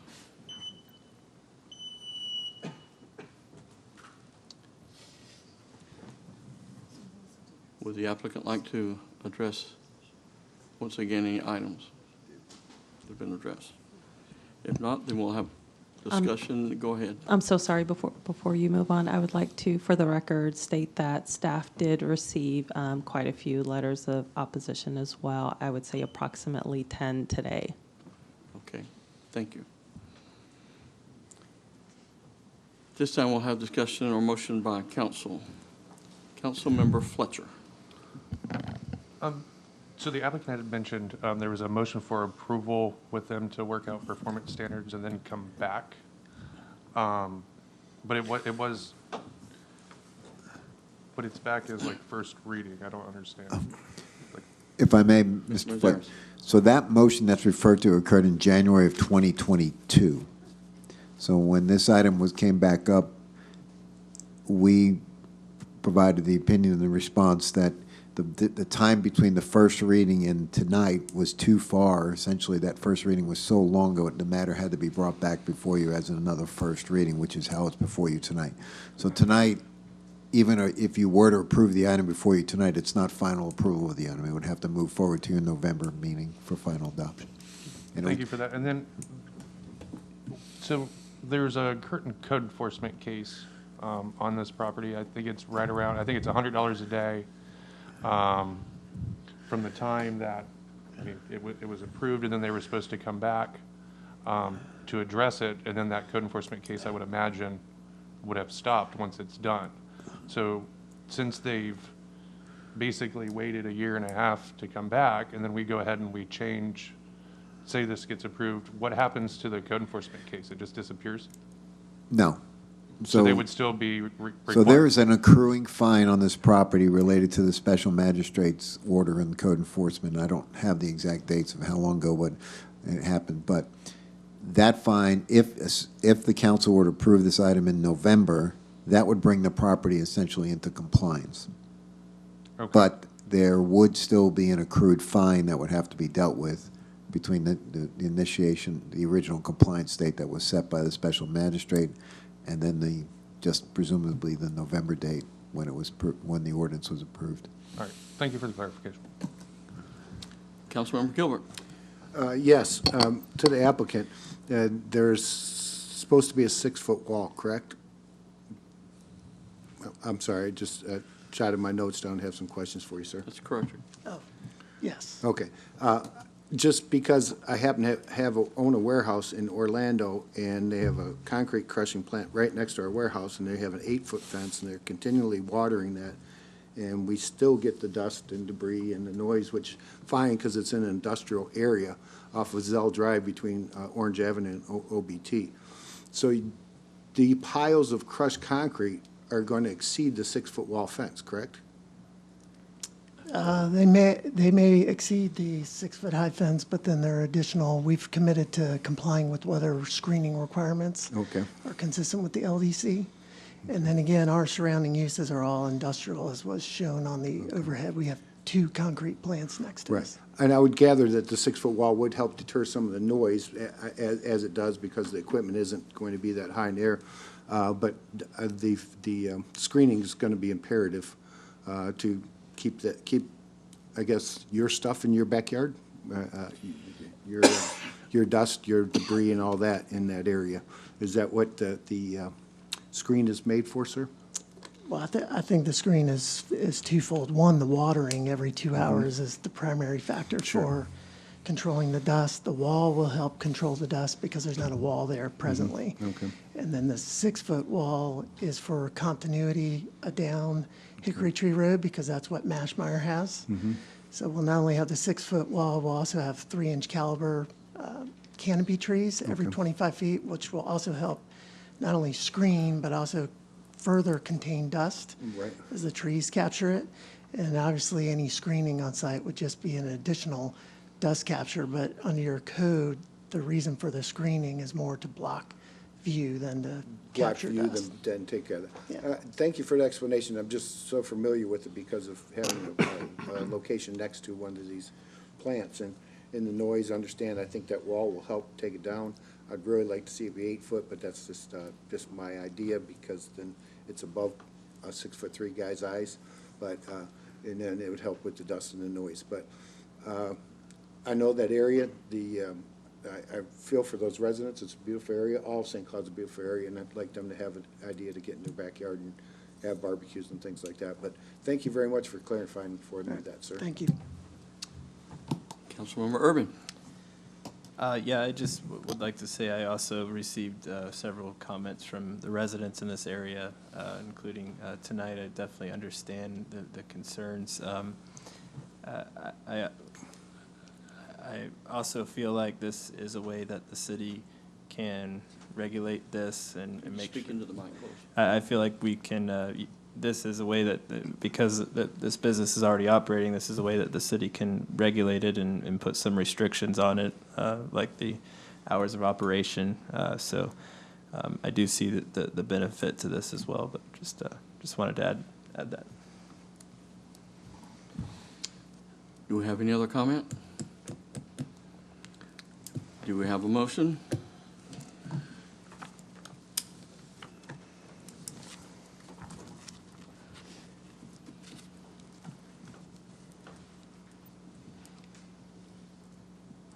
Do we have a motion?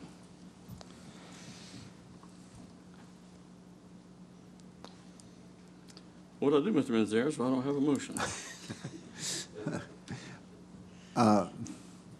Well, that's why you get the big bucks. I would point out just from a general review of these things, and I don't know if it was clearly stated, and I think it's important for us as legal counsel to tell you, we understand the situation from the residents, that the residents are presenting. However, if you look at the staff recommendation, the reason why the staff recommendation is where it is because of the industrial component around this site. And that's what what staff is essentially required by your code and by the law to look at it when it comes to these land use and zoning issues. And this, as Ms. Duncan pointed out, this property is essentially surrounded by industrial pieces around and existing uses that are consistent with this. So currently you haven't heard anything that would say that the continued operation, or the use of this site for the proposed use is contrary or inconsistent with your comp plan. You haven't been provided any information to tell you that tonight.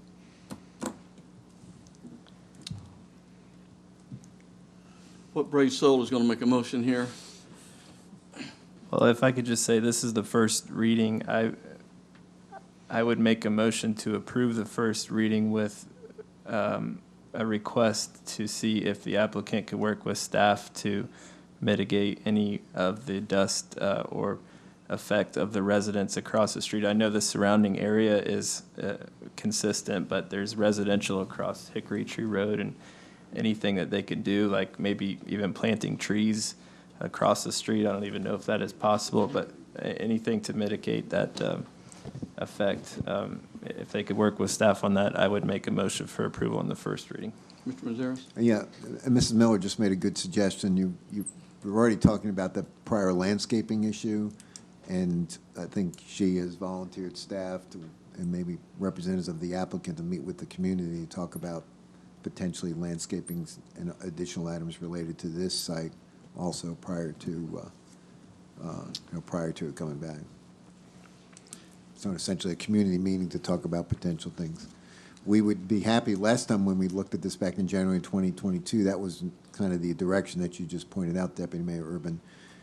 So if we are going to do that, and the council's got some additional performance standards that they'd like to see, I think staff would like to understand this, because staff did talk with the applicant and did work with the applicant on some of those dust issues. And this is the results that have come up, and I don't know if there's anything else from a technical perspective that can be done to address that issue. Okay. But you did make a motion.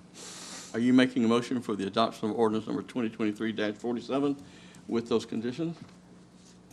Yes, and as the city attorney mentioned, with condition that they would also meet with the community to try and come to some agreement or solution.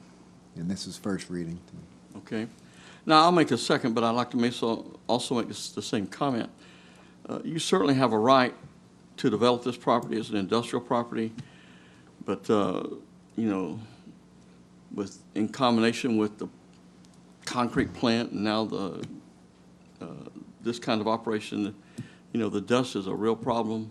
You've already made some concessions that hopefully will cut back on the noise with some of the operation hours. We're certainly grateful for that.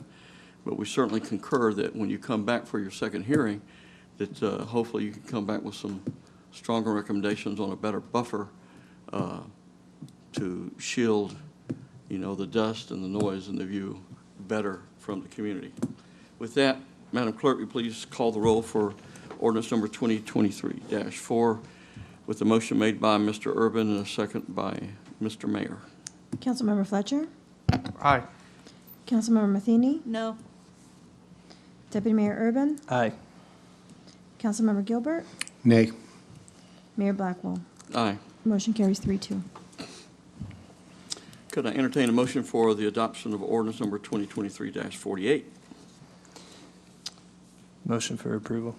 with the same conditions and a second from the mayor? Madam Clerk, please call the roll. Councilmember Matheny? No. Deputy Mayor Urban? Aye. Councilmember Gilbert? Nay. Councilmember Fletcher? Aye. Mayor Blackwell? Aye. Motion carries 3-2. Madam Clerk, please read item number 4. Resolution number 2023-191R, a resolution of the City Council of the City of St. Cloud, Florida, amending the fiscal year 2021 annual action plan for the Community Development Block Grant Program, providing for conflict and providing an effective date. Good evening again, Antoinette Forbes, Economic Development Director.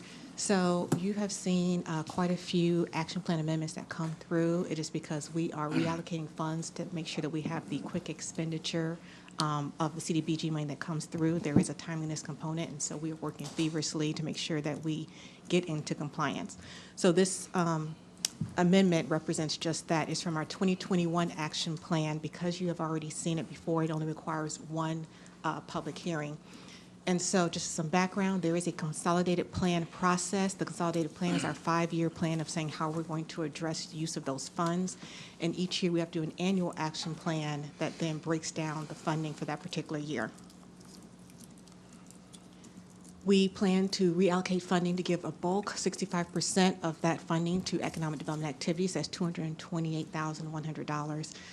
Public service at $52,638, representing 15%, and administrative costs, that would be staff for us to for the time that's spent to execute those programs at 20%.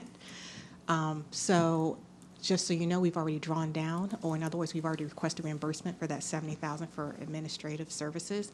So under economic development, we plan to combine this funding as well as 2023 funding, which is $80,000, and then there's $20,000 out of 2022 for a combined amount of $328,100 towards a business grant program. So if you remember back during COVID, we offered business grants. We are bringing those back. This program will be a citywide, any city business is eligible. They only have to be 2 years old. There are some HUD income limits that are part of it, but we have also intend to increase the amount from $20,000 to $30,000 per business, with the caveat that they have to either create or retain a job. So as part of us implementing that business grant program, we have to reallocate that funding, which is why we are here. I do see a typo, that should be 2021 action plan stated there. And so we are in the public comment period. It has already been advertised in the Osceola Gazette, which is also part of our process. A draft of the amendment is available in our office, and any written comments can be sent to the general mailbox. Our intent, once approved and past the public 30-day notice, which is October the 28th, we will submit the action plan to HUD for review and approval. And upon that review and approval, we intend to launch that business grant program October 30th, which is a Monday. Staff recommendation is approval of Resolution 2023-191R, and we are requesting council's approval, and I'm available for any questions.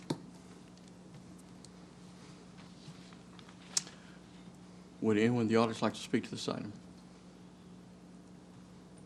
If not, we'll have discussion and a motion by council. Councilmember Gilbert. This grant money is a timetable grant, correct? It has to be spent in a certain timetable, use it or lose it?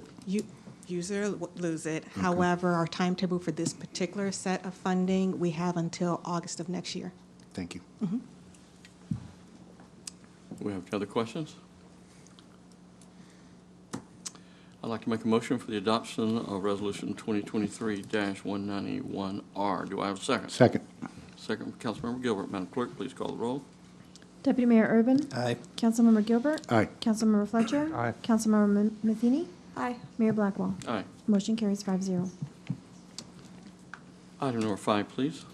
Resolution number 2023-195R, a resolution of the City Council of the City of St. Cloud, Florida, granting a site development plan variance to reduce setbacks on the proposed site plan and an alternative buffer design in I-1 Industrial District 1 zoning designation on a 1.47 acre parcel of land located north of 17th Street, south of East Earl Bronson Memorial Highway, east of Orange Avenue, and west of River Road, as described in the body of this resolution.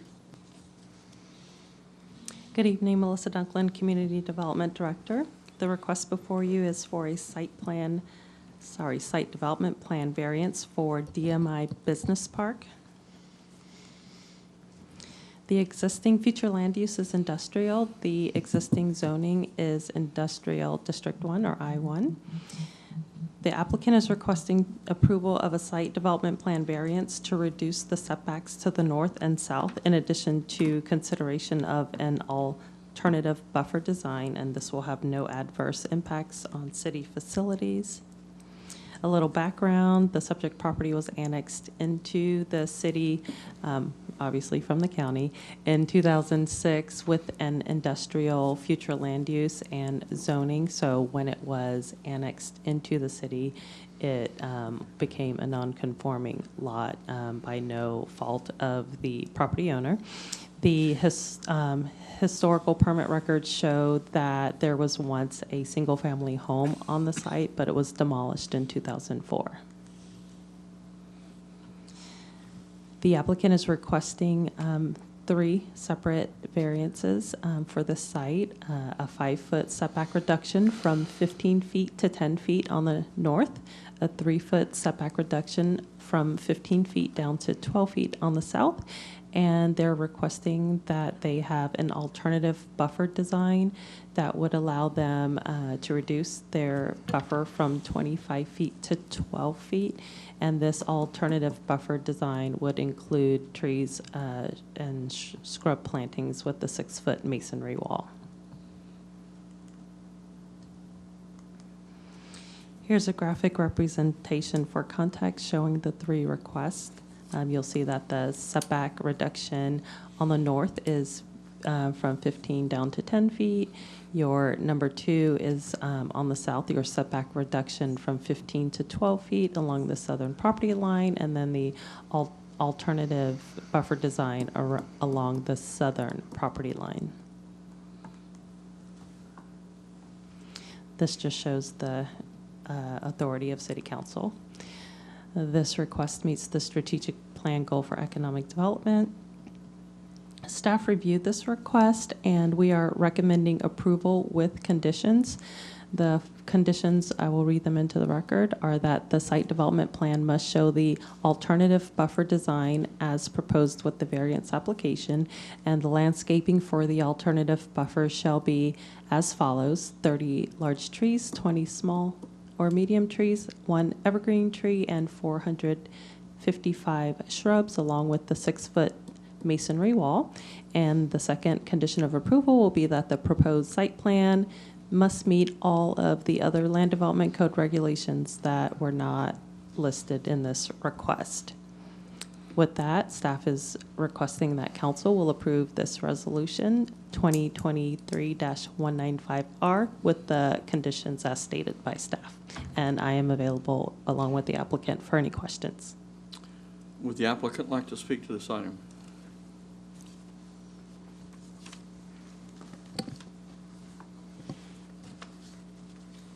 Hi, I'm Danny Martinez. I live at 2420 Breeze Road, St. Cloud, Florida. Really ain't much to say, but I confirm with staff, really.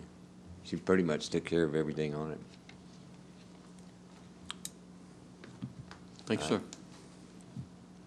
Would one in the audience like to speak to this item? Please step forward. State your name and address for the record.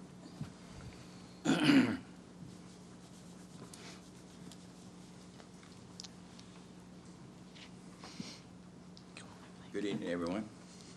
Good evening. My name is Pastor Augusta Odom. I live at 1621 Orange Avenue, St. Cloud, and I'm also the president of the Hopkins Park Community Association. And we, I guess, a couple of weeks ago, this was sent out to us about this situation that we really didn't get a lot of understanding on it. But we understand here that the DRC case name is DMI Business Park. What the community would like to know just what the developer is going to do with this property. You have any other questions? Yes, and also the buffering thing, the things he want to change, because the company that went next door to him, if I'm in the right place, we had some problem after the big building was built and everything, and they hauled dirt in there, and the water was running over on the residents over there off of River Road, and we don't want the same problem again. So that's when we're trying to get an understanding of what he's really going to do over there, and if he wouldn't mind maybe next month coming out to our community watch meeting to speak to the residents over there on River Road. Thank you. Thank you. Danny, would you like to speak to his concerns? What we're building over there is 4 warehouses. They'll be mostly office warehouse type deals, nothing major. As far as the water goes, it'll be all maintained on site. And we'll have the wall and everything for any other issues like that. It'll all be paved. But most of it will be retained, water-wise. We're going to try to, we've already got it in the plans to keep it all on site because it pretty much evaporates anyways. But that should be about it. Thank you. If you'll hold on if there's any questions. Anyone else have any questions from the audience? If not, we'll have discussion or motion by council. You can have a seat on. Councilmember Gilbert. Sir, I was wondering, the residents' request to meet with the Hopkins community, would that be a possibility for you to explain it's a beautiful community and we love it. Yeah, I have no issues with that. I'll Okay. go over and meet with them Okay, I just want whatever to put day. that on record that they have a great Yeah. community center over there and it's great property, so we want to be good. Yeah, we want to be good neighbors neighbors anyway. Okay. Yeah, I ain't got no problem with that. Thank you, sir. Councilmember Matheny. Thank you. So when I had my agenda review, I had some concerns about the pond being on the east side of the property and knowing the drainage problems that they've been having out there since I've been on council. And I was concerned about that, so I had asked for some additional grading information back when I used to do site development plans. The Water Management District required spot elevations 100 feet outside of the property, and there's no spot elevations on the east side of the property shown, which is where the side that goes over to River Street. And so I had asked if we could get some additional grading details over there. I didn't get those prior to the meeting tonight. And the other concern I have is since the pond is on the east edge, it's basically, they're not digging a pond, they're basically creating a pond. So just worried about the impacts because it'll, the water will make its way to the lowest level. I'm just concerned about that edge and the grading, and it's right up to the property line. And I don't really understand what's happening on the east side. So I would like to postpone. Is there 2 votes on this or just one? Just one. Just one. So I'd like to postpone it to get further information about that, just to feel more comfortable with the pond that they have proposed does not have an outfall. And if you read the drainage report, it says because it would flow through the residential area. So I just wanted to get some more details and have the staff really dig into that to make sure we're not going to have any additional issues out there. Thank you. Councilmember Fletcher? I just want to echo the same comments as Councilwoman Matheny as far as the drainage goes. We know we have issues out there. So that's why it's great to have several different folks on council to be able to point these things out. So I'd like to get some more information too. So if we could continue. So we have a motion for continuance, is that what you're?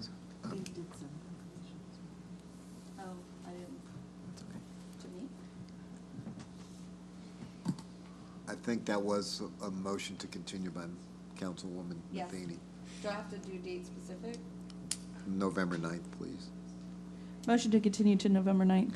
Second. We have a motion to continue to November the 9th. Councilmember Matheny, a second from Councilmember Fletcher. Madam Clerk, please call the roll. Councilmember Gilbert? Aye. Councilmember Fletcher? Aye. Councilmember Matheny? Aye. Deputy Mayor Urban? Aye. Mayor Blackwell? Aye. Motion carries 5-0. 9:37. And that'll give you time to go talk with Hopkins Park. Thanks, sir. It's already been It's continued to the already- next meeting. We'll have to deal with it at the next meeting on November It's already 9th. settled, and you'll be able to do that in our next meeting. Thank you. Madam Clerk, could you please read item 6 into the record? Resolution number 2023-207R, a resolution of the City Council of the City of St. Cloud, Florida, declaring 1.54 plus negative acres of certain vacant real property located west of Budinger Avenue and south of Peghorn Way, owned by the City of St. Cloud as surplus property for leasing and approving the lease of said property to Air Methods Corporation for the construction, maintenance, and operation of the heliport for medical transport plus payment of the city of $600 per month for an initial term of 5 years, authorizing the mayor to execute a lease agreement and providing an effective date. We have a request for continuing this item to November the 9th. I'd like to make that a motion. Could I have a second? Second. A second from Councilmember Urban, a motion from the mayor. Madam Clerk? Councilmember Fletcher? Aye. Councilmember Matheny? Aye. Deputy Mayor Urban? Aye. Councilmember Gilbert? Aye. Mayor Blackwell? Aye. So Motion carried. carries 5-0. Next item on our agenda is council action items. Madam Clerk, could you please read item 1? Resolution number 2023-213R, a resolution of the City Council of the City of St. Cloud of Osceola County, Florida, approving an inventory list of municipal-owned property that is appropriate for use as affordable housing pursuant to Section 166.04451 Florida statutes and providing an effective date. Good evening, Melissa Dunklin, Community Development Director. As you may recall, last council meeting, I had a short presentation on the Live Local Act. So one of the requirements of the Live Local Act is that the jurisdictions create an inventory of property that are city-owned that could be used for affordable housing. And the act does not require that we develop affordable housing ourselves, although it does allow for that option. But the options that we have with the inventory list that I'm about to show to you is that we could identify them to be used for affordable housing through a long-term land lease requiring development and maintenance of affordable housing, such as like a land trust, or it can be offered for sale and the proceeds used to purchase land for the development of affordable housing or to increase the local government fund earmarked for affordable housing, which in some jurisdictions that would be in addition to the SHIP funds. It can be sold with the restriction that the development of the property is permanent affordable housing, or it can be donated to a nonprofit housing organization for the construction of permanent affordable housing. Alternatively, the municipality or special district, if it's like in a CRA, may otherwise make the property available for use for the production and preservation of permanent affordable housing. The other piece to that is that the act requires that we place this inventory on our website once council approves it. Okay, so staff used the following methodology to create this list. We took an inventory of all city-owned land and we evaluated all city-owned land. We removed any rights-of-way, ponds, lift stations, et cetera, anything that already had a current city use on it or public use. And then we evaluated the remaining parcels to see if there were any planned or future uses that the properties had already been designated for. And then we added the remaining parcels to the inventory. There's a typo there, sorry about that. Okay, so once we did all that, we were left with 4 parcels, and this is just a snapshot of the detailed information for those. I'll show you a map next. So you'll see there, those are the 4 properties that did not already have a use designated to them. There are 4 in total, and they are all across the city. So as previously stated, this is a requirement of Florida state statutes. Therefore, staff is recommending approval to adopt Resolution 2023-213R in order to provide opportunities for affordable housing within the city consistent with Section 166.0451 of the Florida state statutes. And we are requesting that council approve Resolution 2023-213R, and I'm available for any questions. Mr. Manzares. Yeah, just quickly, and I think we just need to make sure we check parcel 3 on that list. I believe that property is vacant, even though on your chart it says improved. Okay, Yeah, we'll fix that. We just need to confirm that, yeah. Yep, I will definitely take a look at that and fix it. Thank you. Thank you. Would anyone in the audience like to speak to this resolution? If not, we'll have discussion or motion by council. The mayor moves that we adopt resolution number 2023-213R. Do I have a second? Second. A second from Councilmember Urban. Madam Clerk, please call the roll. Councilmember Matheny? Aye. Deputy Mayor Urban? Aye. Councilmember Gilbert? Aye. Councilmember Fletcher? Aye. Mayor Blackwell? Aye. Motion carries 5-0. If you can read item number 2. Resolution number 2023-214R, a resolution of the City Council of the City of St. Cloud, Florida, providing for the approval and adoption of the 2023 City of St. Cloud Solid Waste Program Rate Study, approval and implementation of an updated impact fee schedule, approving and implementation of an updated rate schedule, and providing an effective date. Good evening. My name is Jim Wally with Innovative Technical Solutions, and my colleague Walt Nichols with Wright Pierce here have been your consultants for this project, for this solid waste rate study. The goal of this project was to update the understanding of the solid waste program for the City of St. Cloud, update the population and waste generation projections, update the revenue and expenditures, historical data and projections into the future, and calculate updated waste fees that would be necessary to meet the city's future solid waste needs. We helped with this project 5 years ago, and this is a 5-year study period, so this is the kind of update to that previous 5-year period, looking 5 years into the future. Over the last 5 years, there's been several challenges that the program's had to face. The previous report identified a risk potential in losing the largest customer of the transfer station, which is Waste Management. Over the last 5 years, that risk was realized. The largest customer and kind of revenue generator for the transfer station went elsewhere. In addition to that, there was lost revenue. In addition to that lost revenue, there was also obviously the increase in costs for equipment and costs for other services necessary for the waste program. The plan over the last 5 years was to implement a 7-year vehicle replacement program to bring the average age of vehicle in the fleet down. Because of some of these challenges, that wasn't able to be met.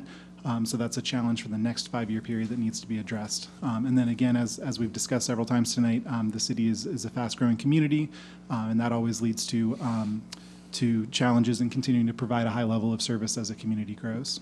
So a little bit of background.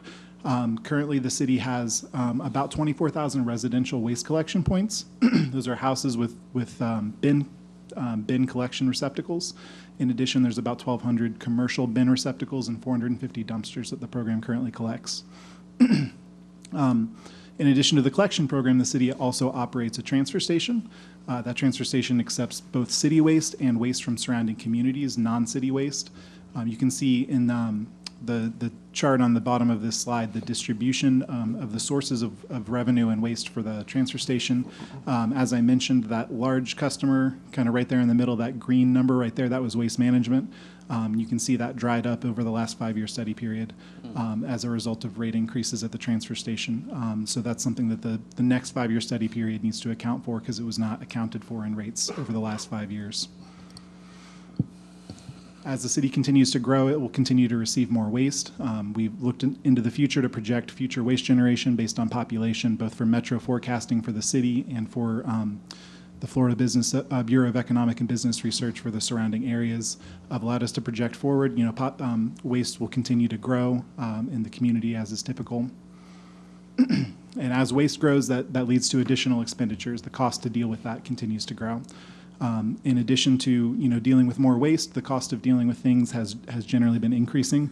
Over the last 20 years, it's been easy to assume 2% inflation, which has kept expenses relatively moderate in increase over time, but now dealing with 7% inflation, costs go up faster. So over the next 5-year study period, we've assumed a 7% inflation rate. That's a fact of life, as we've discussed many times tonight, and something we're all aware of. As costs continue to go up, the cost of running a waste collection program will continue to go up faster than it has in the past. In addition, I mentioned that 7-year vehicle replacement cycle. So as the age of a fleet goes up, the cost of maintaining that fleet continues to go up. So it was the recommendation in the last 5-year study period to bring that age of the fleet down. But there will be a cost to that in the near term to buy those vehicles and replace those older vehicles to get the age of the fleet down. So the recommendation over this 5-year study period is to work towards that objective and reach that 7-year replacement cycle. This is the projection for future revenue for the program.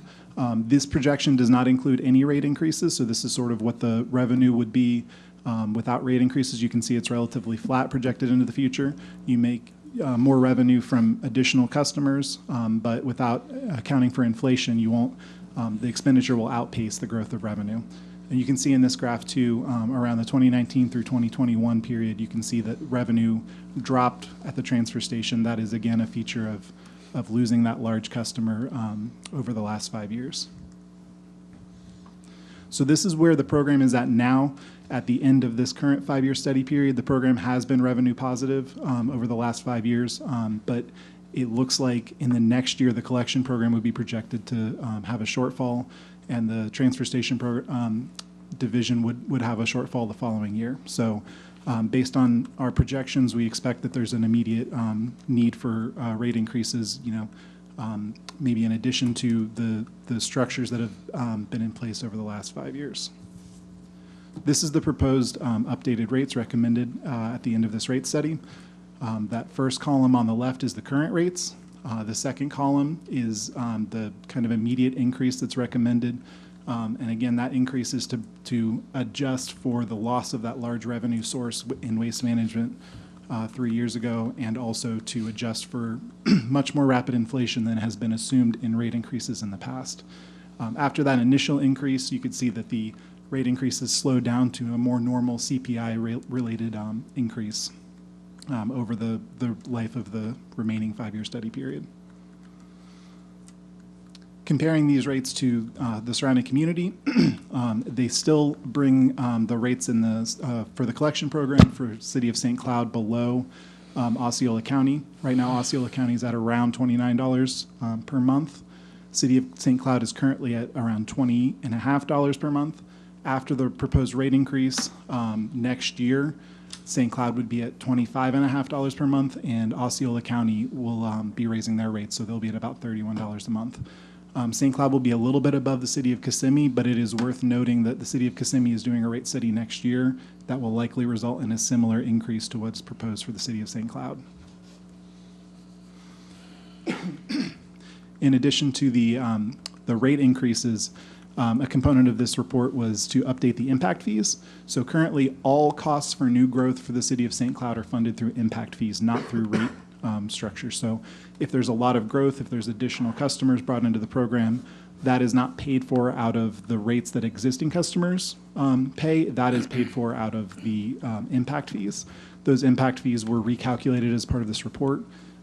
These reflect the costs of new collection vehicles, new bins. There's 3 bins that need to be purchased for every new residential customer, which is a upfront cost.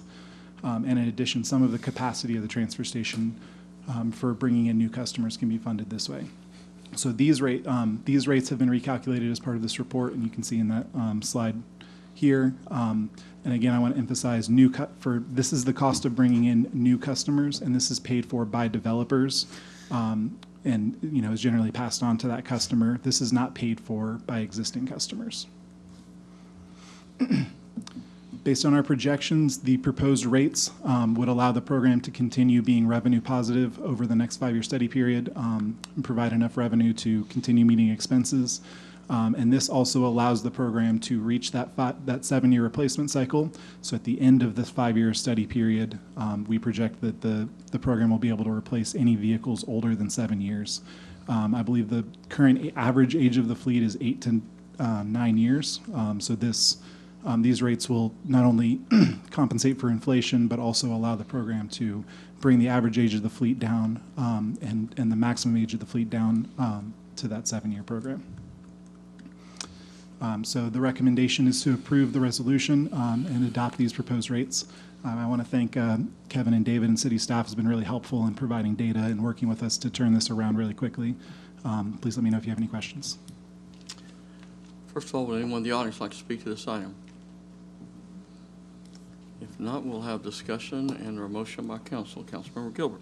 Yeah, my understanding is as we grow, the new equipment used for that, and I think you stated, I just wanted to be clarified and put on record, that will be paid for by impact fees for new development.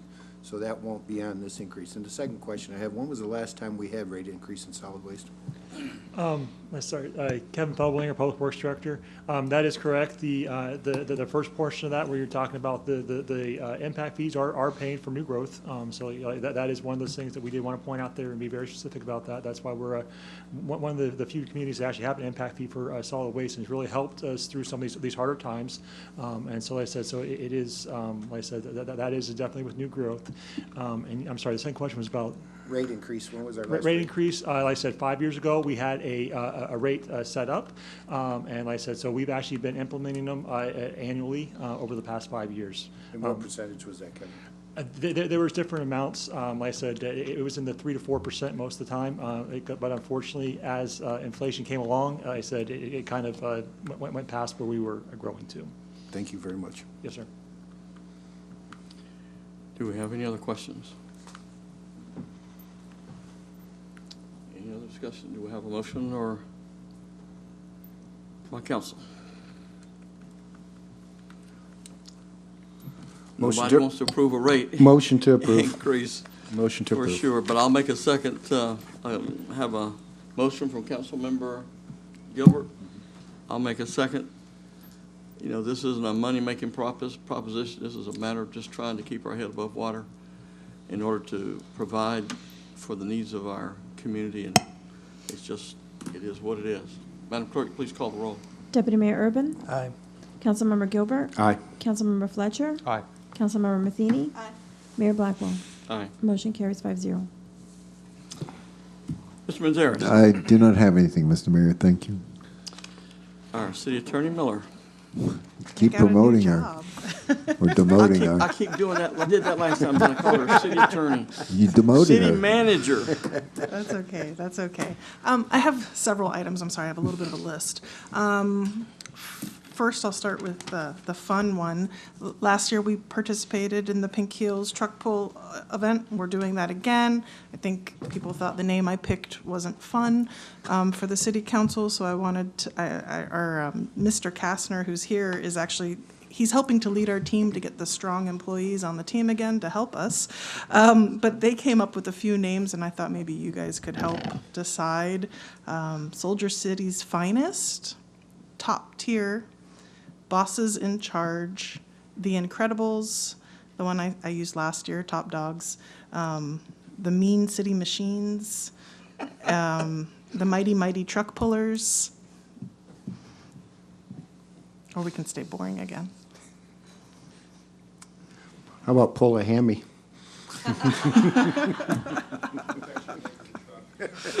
Last place, that was our team last year.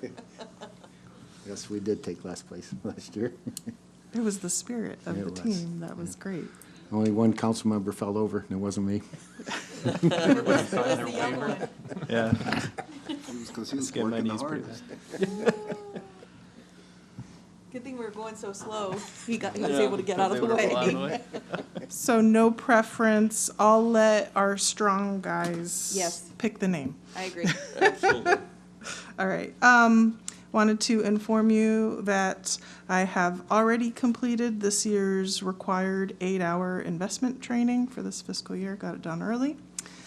Also, on Sunday is my 20th anniversary working for the city of St. Cloud. Thank you. It's pretty exciting. I love that I have worked here and seen so much change. When I started, the population was about 23,000, and right now we're about 64,000. Right after I started working for the city, we moved into this beautiful city hall, and we just finished our expansion. So it's fun with the timing, which leads me to, although we've opened the doors, we still have a few things on the punch list. Ribbon cutting I know is very important to the city council, and that you wanted us to try to do a little bit of an event to help promote the downtown as such, because they're typically already busy with the Christmas season and busy, hoping to do the ribbon cutting in January. And just wanted to let you know that was the current plan, so that maybe we can bring them some more business after the new year. And finally, is Representative Stark here? No, she's not. I have been talking with Representative Stark and with the county regarding one of the projects that Ms. Stark, Representative Stark, would like us to consider. She has asked for the city to pursue a legislative request this year for the Soldier City Veterans Resource Center. What this is would be potentially on our Veterans Park property if the city council agrees, or another piece of property that maybe we could work out with Osceola County. And she wanted to have it only be focused for veteran services, so food, medical, training programs, benefit assistance, and a mobile unit to take services to the veteran locations. It's a very short time frame. A lot of work to do. We only have a month before the deadline, but she has asked us to do that. As you know, we already have two requests that we're asking for, but staff is almost done with that paperwork, so we would be able to start trying to help her with this request. I just would need direction from City Council that if you would like us to go ahead and try to work with her and the county on trying to make this happen this year, or if we can't get it done this year, to continue working on it for next year. Well, I certainly don't think we have anything to lose. And, you know, you never know until you give it a shot and go for it. And we certainly care about our veterans, and we certainly have a significant history here in St. Cloud that certainly seeks to honor veterans. And I just agree that we shouldn't just limit it to one location. If it does open and whatever works out, but I would, if the staff has time and you feel like they have the time to invest, pursue whatever it would require them, then I would certainly be supportive of that, and I would think the council would be. Councilmember Thiene. Thank you. Yeah, I also, anything we can do for the veterans, I think is great. I guess my concern is just, what are we doing exactly? And how are we funding it, and who's running it, and how to, you know, what's the request? Like, let's say the request is for $250,000 from the state. Well, you know, you got to build a building. You got to, like, who's going to be responsible for all those pieces? You know, I know we don't have a lot of spare money sitting in our budget. I guess just I would want to understand that before we got too far committed. I mean, I think, like I said, anything for veterans, I'm all for it. That's just my concern is, you know, who's going to run it, who's going to staff it, who's going to pay for it. I mean, all those details. Well, at this time, they're just basically bringing back your ideas. There's not enough time. There's, those are great questions. Those are questions that I've been asking also. Those are things that have to be worked out literally within this 1 month period. I think the deadline to submit paperwork is November 14th. We have another city council meeting on November 9th. Wow. So if the council wants me to give direction to move forward with her on this, I mean, I can give you an update November 9th on where we're at with it. But she has been very supportive of us, so I would like to help over the month, see what we can do. Well, you're in favor of this, right? I think Soldier City is our history, so we're so close to Lake Nona. I've always felt like we should be capitalizing on the fact that we are Soldier City, and there's so many veterans in our area, and you know, they just go to Lake Nona or they go to Kissimmee for help, and it does seem like there's a gap here, but we also have a gap for a lot of other social services. Councilman Gilbert did previously ask for us to start thinking about a service center for other types of uses also, and that isn't the intent here, so I do have a little bit of some competing challenges, which would also be competing funds. And as Councilwoman Matheny said, we don't have much funds. I was honestly hoping that we could say, well, here's Veterans Park, can the county build it? And the state give us the money for it, because I do think otherwise it's going to be pretty challenging. Well, to me, the positive is that you certainly can bring back some ideas that might be a seed that you could grow into later on. I'm concerned in just limiting just to veterans when there is so many needs, when you could do both, I think. But I think it would be a start with some ideas anyway. Councilor Fletcher. Yeah, I fully support our veterans and echo the same comments as the mayor and Councilwoman Matheny. And I certainly would want you to go back and talk to the state rep and see, and then give us an update. And like the mayor said, maybe it will blossom into something, and we can go from there once we have more information. Okay. So do you have a consensus for the council? I can I get a thumbs up or down? All right, I have 3, so I'll try to work with her on what we can do. It is a short time frame. Thank you. It just seems like a lot of work for a 3-week period of time, logistically doing it right. But I'm all for any social services that we can offer to vets and all the citizens here, so thank you. But whoever's tasked that assignment is going to be very busy.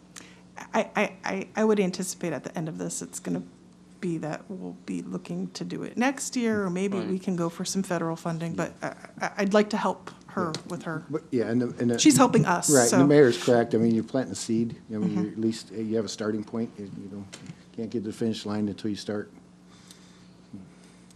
Thank you. And that was the last item I had. Thank you. Mr. Gilbert. I'm good, thank you. Councilmember Fletcher. So I did have an item. We had a workshop a while back, and we basically made a list of properties that possibly were of interest to the city. The lot at the corner of Lake Shore and Indiana has went up for sale, and I know it was on our priority list, priority number 3. So I didn't know if there was an interest in the council maybe or giving direction to the city manager to possibly take a look at purchasing that property. It is a vacant lot down there, and it could service, in the future.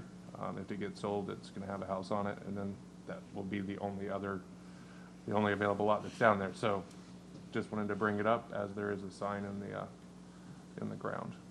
I believe when we spoke to him, he had said 500,000. Something like that.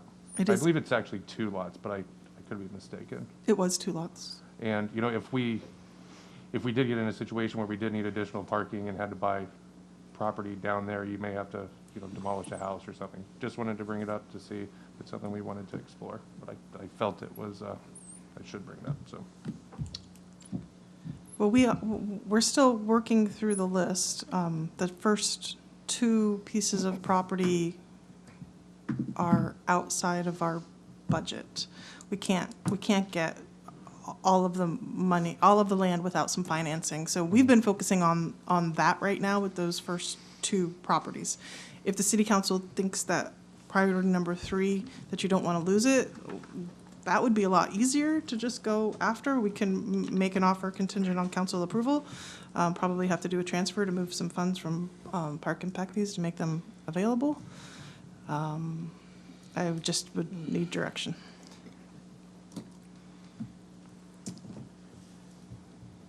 Councilmember Urban. I think anything, especially in the downtown or lakefront area, is something that we should pursue when we have the opportunity. So I would second Councilmember Fletcher's comments there. And I did want to make one more comment on that. We do, if you've been down there on the weekends, it is extremely busy, especially for parking. And then more events are coming. And then especially, with the expansion of everything down there, I just think it's something that we better look at soon. If not, we won't have the option. Do we have any objections? You can certainly, you're going to come back here with any proposals anyway, so. We'll have to get an appraisal, subject to an appraisal and council approval. All right. Okay. That was direction. Thank you. Thank you. That's it. Thank you very much, Mayor. Councilmember Matheny. I still have jet lag, so I'm going to say I don't have anything. Councilmember Urban. I don't have anything. Thank you, Mayor. I have one item. In our last meeting, we dealt with the issue of the zoning, the PUD zoning of a piece of property that we've been dealing with for over a year. I received a call from a representative for the applicant, and they have requested that if there's any way possible that we have some way that we could waive the time limit and allow them to bring this back before the council for consideration. I talked to Mr. Mazares. Mr. Mazares, could you kind of tell us what the options would be if that, and what they would have to do if we allow that to happen? Well, I think the cleanest and the most, the best way to deal with it would be if that the council can, by an affirmative vote of 3 of you, have basically reduced the time frame for a zoning application to come back in front of the city council. Actually, when we talked about it earlier, Mayor, I hadn't fully looked at the language in the code, and after looking at that, the way the language in the code reads is that if an application for the same zoning is going to be reheard before it can go to the planning commission, there has to be an affirmative vote of 3 of the council members to waive that time frame. Okay. What is a little complicated in this particular instance is that that language deals with the denial of a zoning application. As you will recall, when the last council meeting, this item, the particular one we're talking about, there was a motion to approve the zoning, but that was denied. We gave you the advice that time under the city code that when a property is annexed into the city, if there is no assigned zoning category to it, it defaults to the zoning table that's set forth in the land development code for properties that were previously in the county and now are in the city. So there never was actually a denial, excuse me, of the zoning application. So that's why I suggested to you that the cleanest way would be if 3 members of the council are okay with having this rehearing this matter, you're not deciding it, you're only addressing the issue of waiving the time restriction to bring it back, then that would be the cleanest way to do that. And I know, Mayor, we spoke earlier about a different plan, but when I look at the language relating to the Planning Commission, I think if the council is going to do that, they probably should take that action tonight, if 3 council members are willing to do that, so that we can address the issue of this having to go in front of the Planning Commission. As we get to the end of the year, those meetings get pretty tight. The dates are pretty tight on that, so we would need that affirmative vote of 3 of the council members if they wish to reduce that time frame. Well, the applicant, my understanding is that they would certainly like to make some additional changes that would be more amenable to what appears the majority of the council would be more acceptable to the council and hopefully more compatible with the neighborhood. And we don't know what those are until they finally bring them back before the council. Right. And so I'd certainly like to see us give them that opportunity. This thing's been worked on by a year by the staff, tremendous amounts of time and energy by the staff. They've certainly spent a lot of money. We've spent a lot of time. If they can bring it back and bring something back that is acceptable, I'd like to see us give them the opportunity to do that. I would agree with you, Mayor, on that. If they're willing to come back and present us with something that's closer to what I agree also, Mayor. what we were, discussing at the last meeting. Councilmember Matheny. Thank you. I would support it as long as we notify the heck out of the residents, because I don't think it's fair. I mean, they feel like it's a done deal. I mean, I just want to make sure that It's the gonna be residents are re-advertised. notified. The whole process starts, you know what I mean? I just don't want people to feel like we played a little You'd game. basically have to go through the process, would you not, again? Yeah, there would be, it would require re-advertising of the items. But maybe reach out specifically to the people that showed up to the meetings. I just think I'll support it if we do that. So, Mayor, I apologize, because once I reread it, then that issue about the Planning Commission action giving timing, I think I'd suggested to you that maybe we don't need an action tonight, but I think you do to get the time frame on it. So to even complicate things further, as you know, before you take any formal action, this would be formal action. On an item that's not on the agenda, we need a motion to put the item on the agenda. I asked you that, so. I can motion to put that back on the agenda. I'll second. We have a motion to put this item on the agenda. I'll make a second. All those, can I? You need a this needs to be roll a call. vote. Needs to be a vote. Madam Yes. Clerk, please call the roll. Councilmember Gilbert? Aye. Councilmember Fletcher? Aye. Councilmember Matheny?